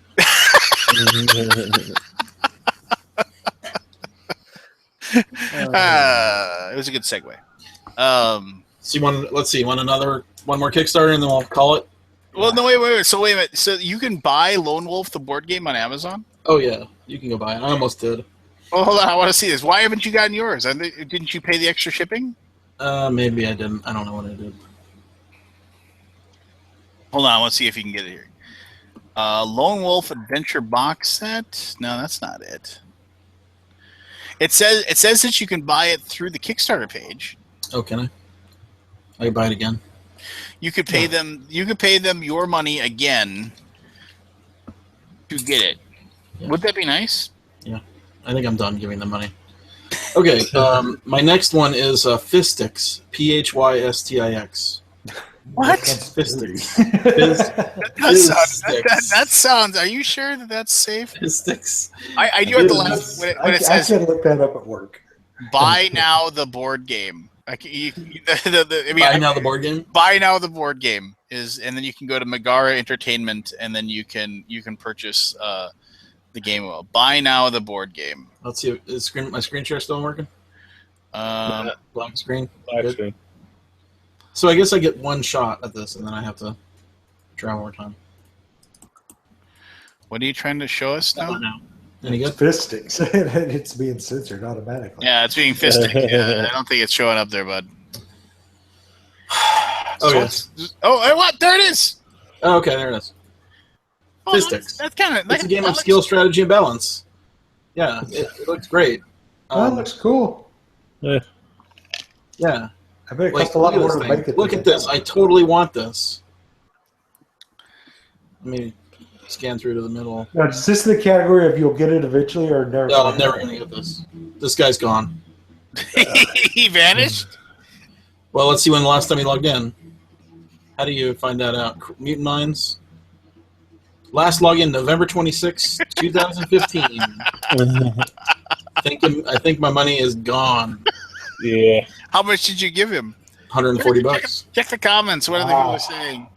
I backed this with the intention of playing a simple game with my dad, who has Alzheimer's. When I backed it, I'm pretty sure he could have played it. Now, almost 4 years later, there's no way. This could have created a great memory of playing games with my dad, but instead is a bitter, disappointing reminder of what could have been.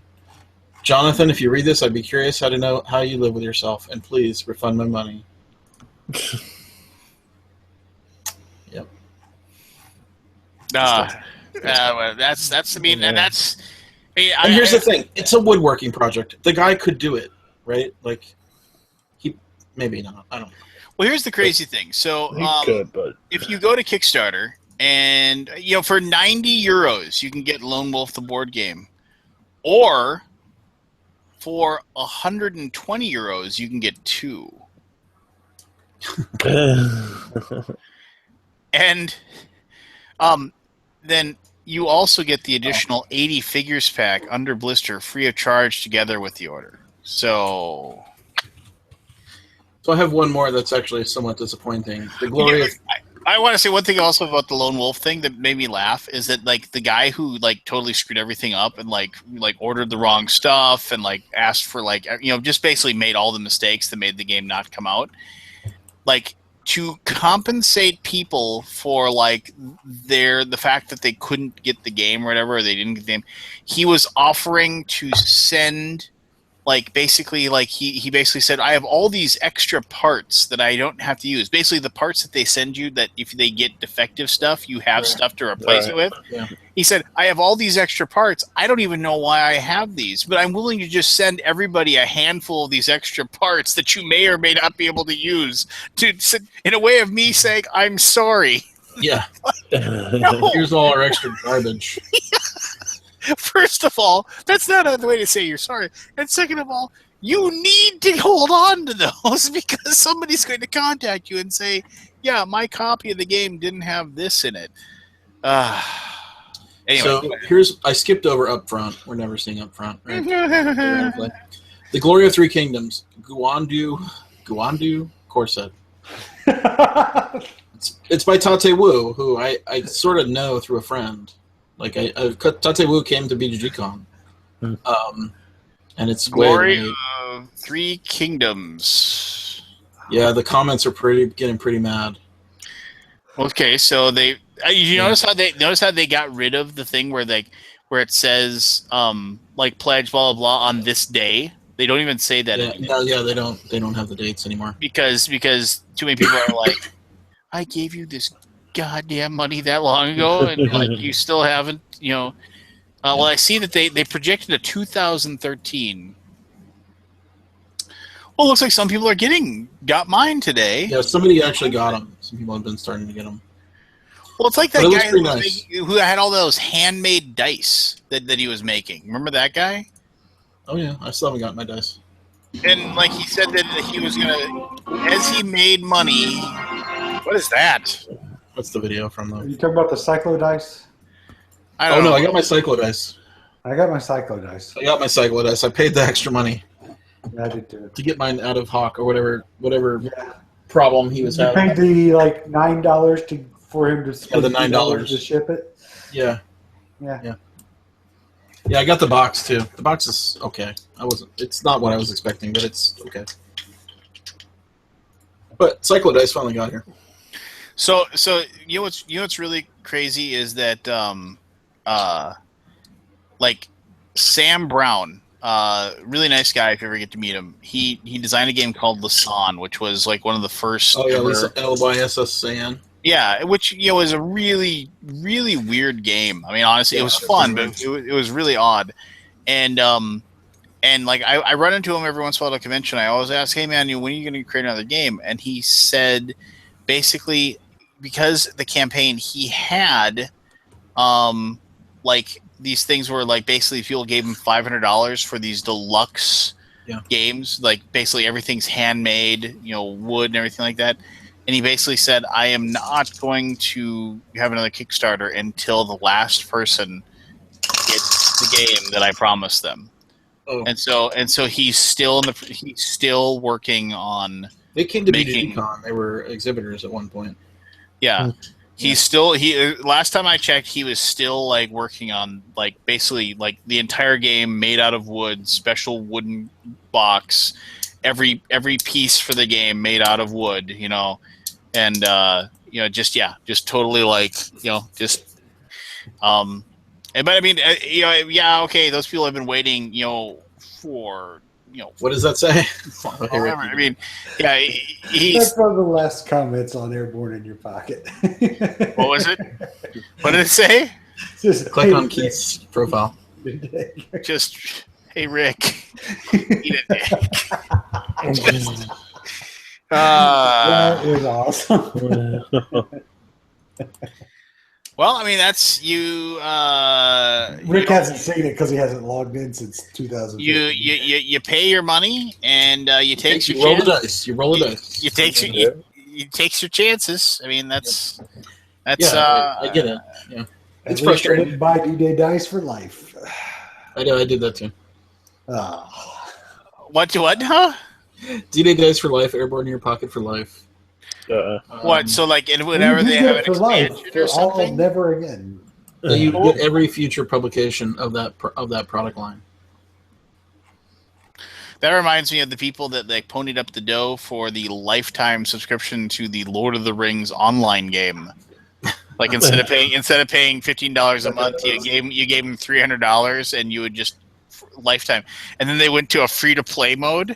And I had a friend who actually did sign up for the like forever. Like he paid the $300, and like a year later, not even a year later, they had gone to a free to play mode and microtransactions. And I said, "So what do you get because you gave him all that?" And he's just like, he basically said next to nothing. Basically, they got a credit. Yeah, they get a credit, and they got, basically they had like some permanent bonuses or whatever for what they did. But yeah, they pretty much just got the shaft. It was like I had a buddy who actually like back when we played Car Wars all the time. The Car Wars fanzine, the Auto Duel Quarterly, basically the Steve Jackson games put out, which was I loved the Auto Duel Quarterly. It was so good. They had, and it really was. It was a quarterly little magazine that had official rules, official variants, and all kinds of cool stuff inside.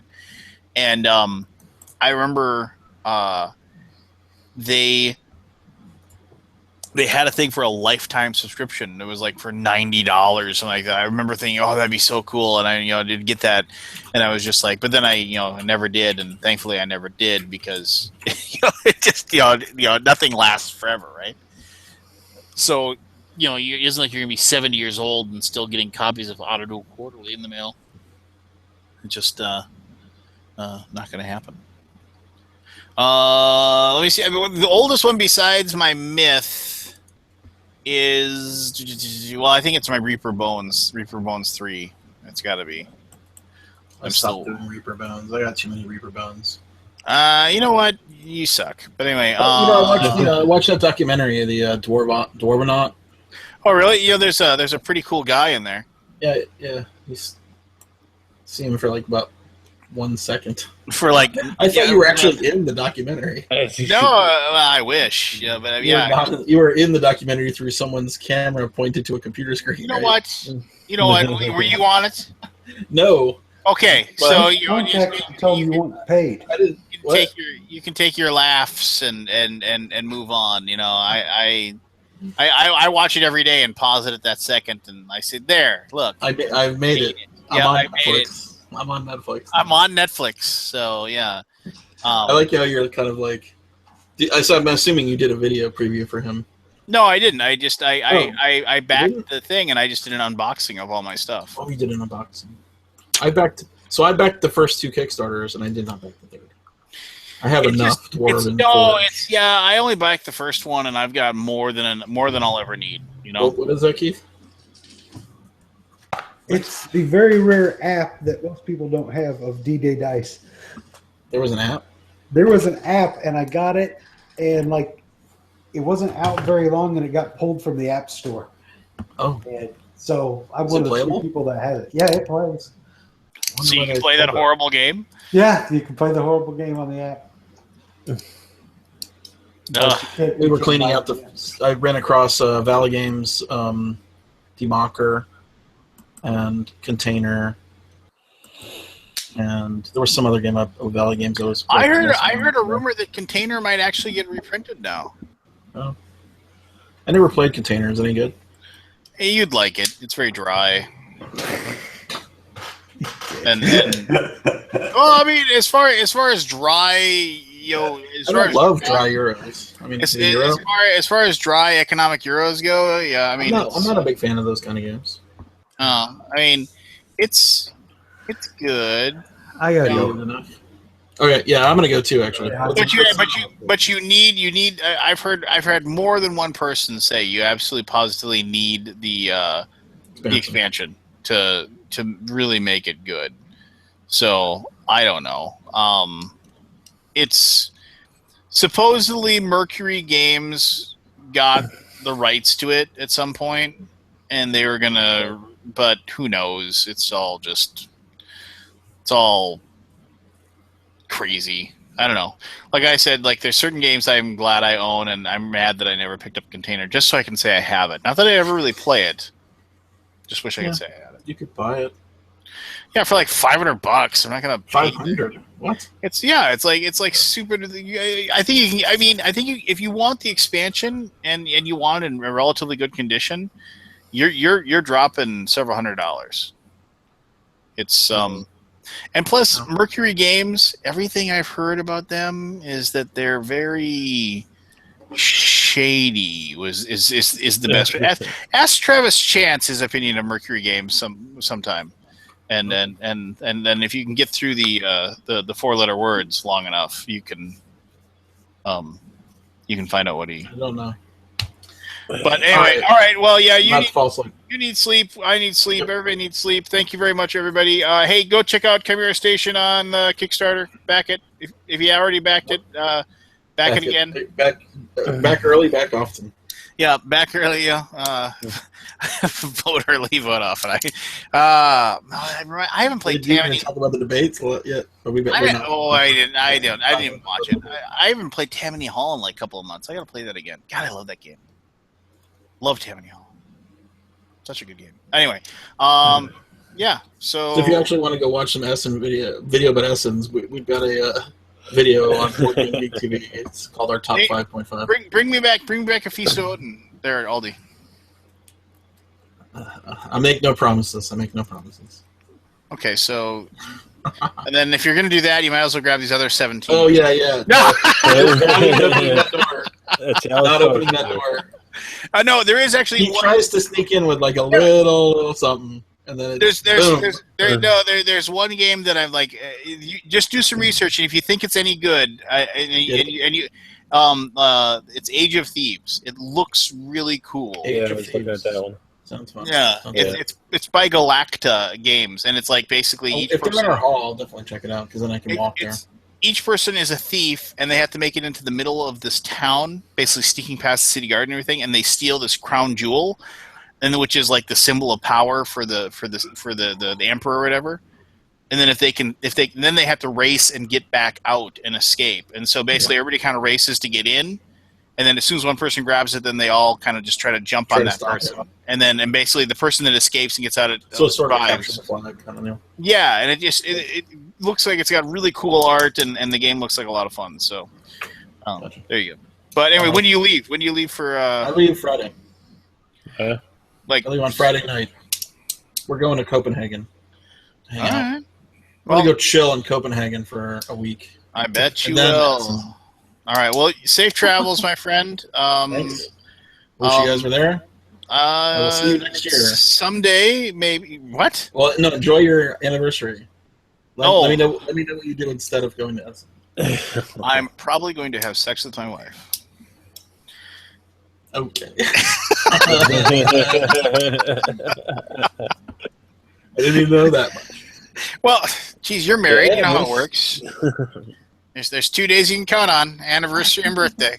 All right, brother. Thank you, everybody, for taking the time to watch it. Thank you for watching it after the fact, and yeah, have a good night. See you guys.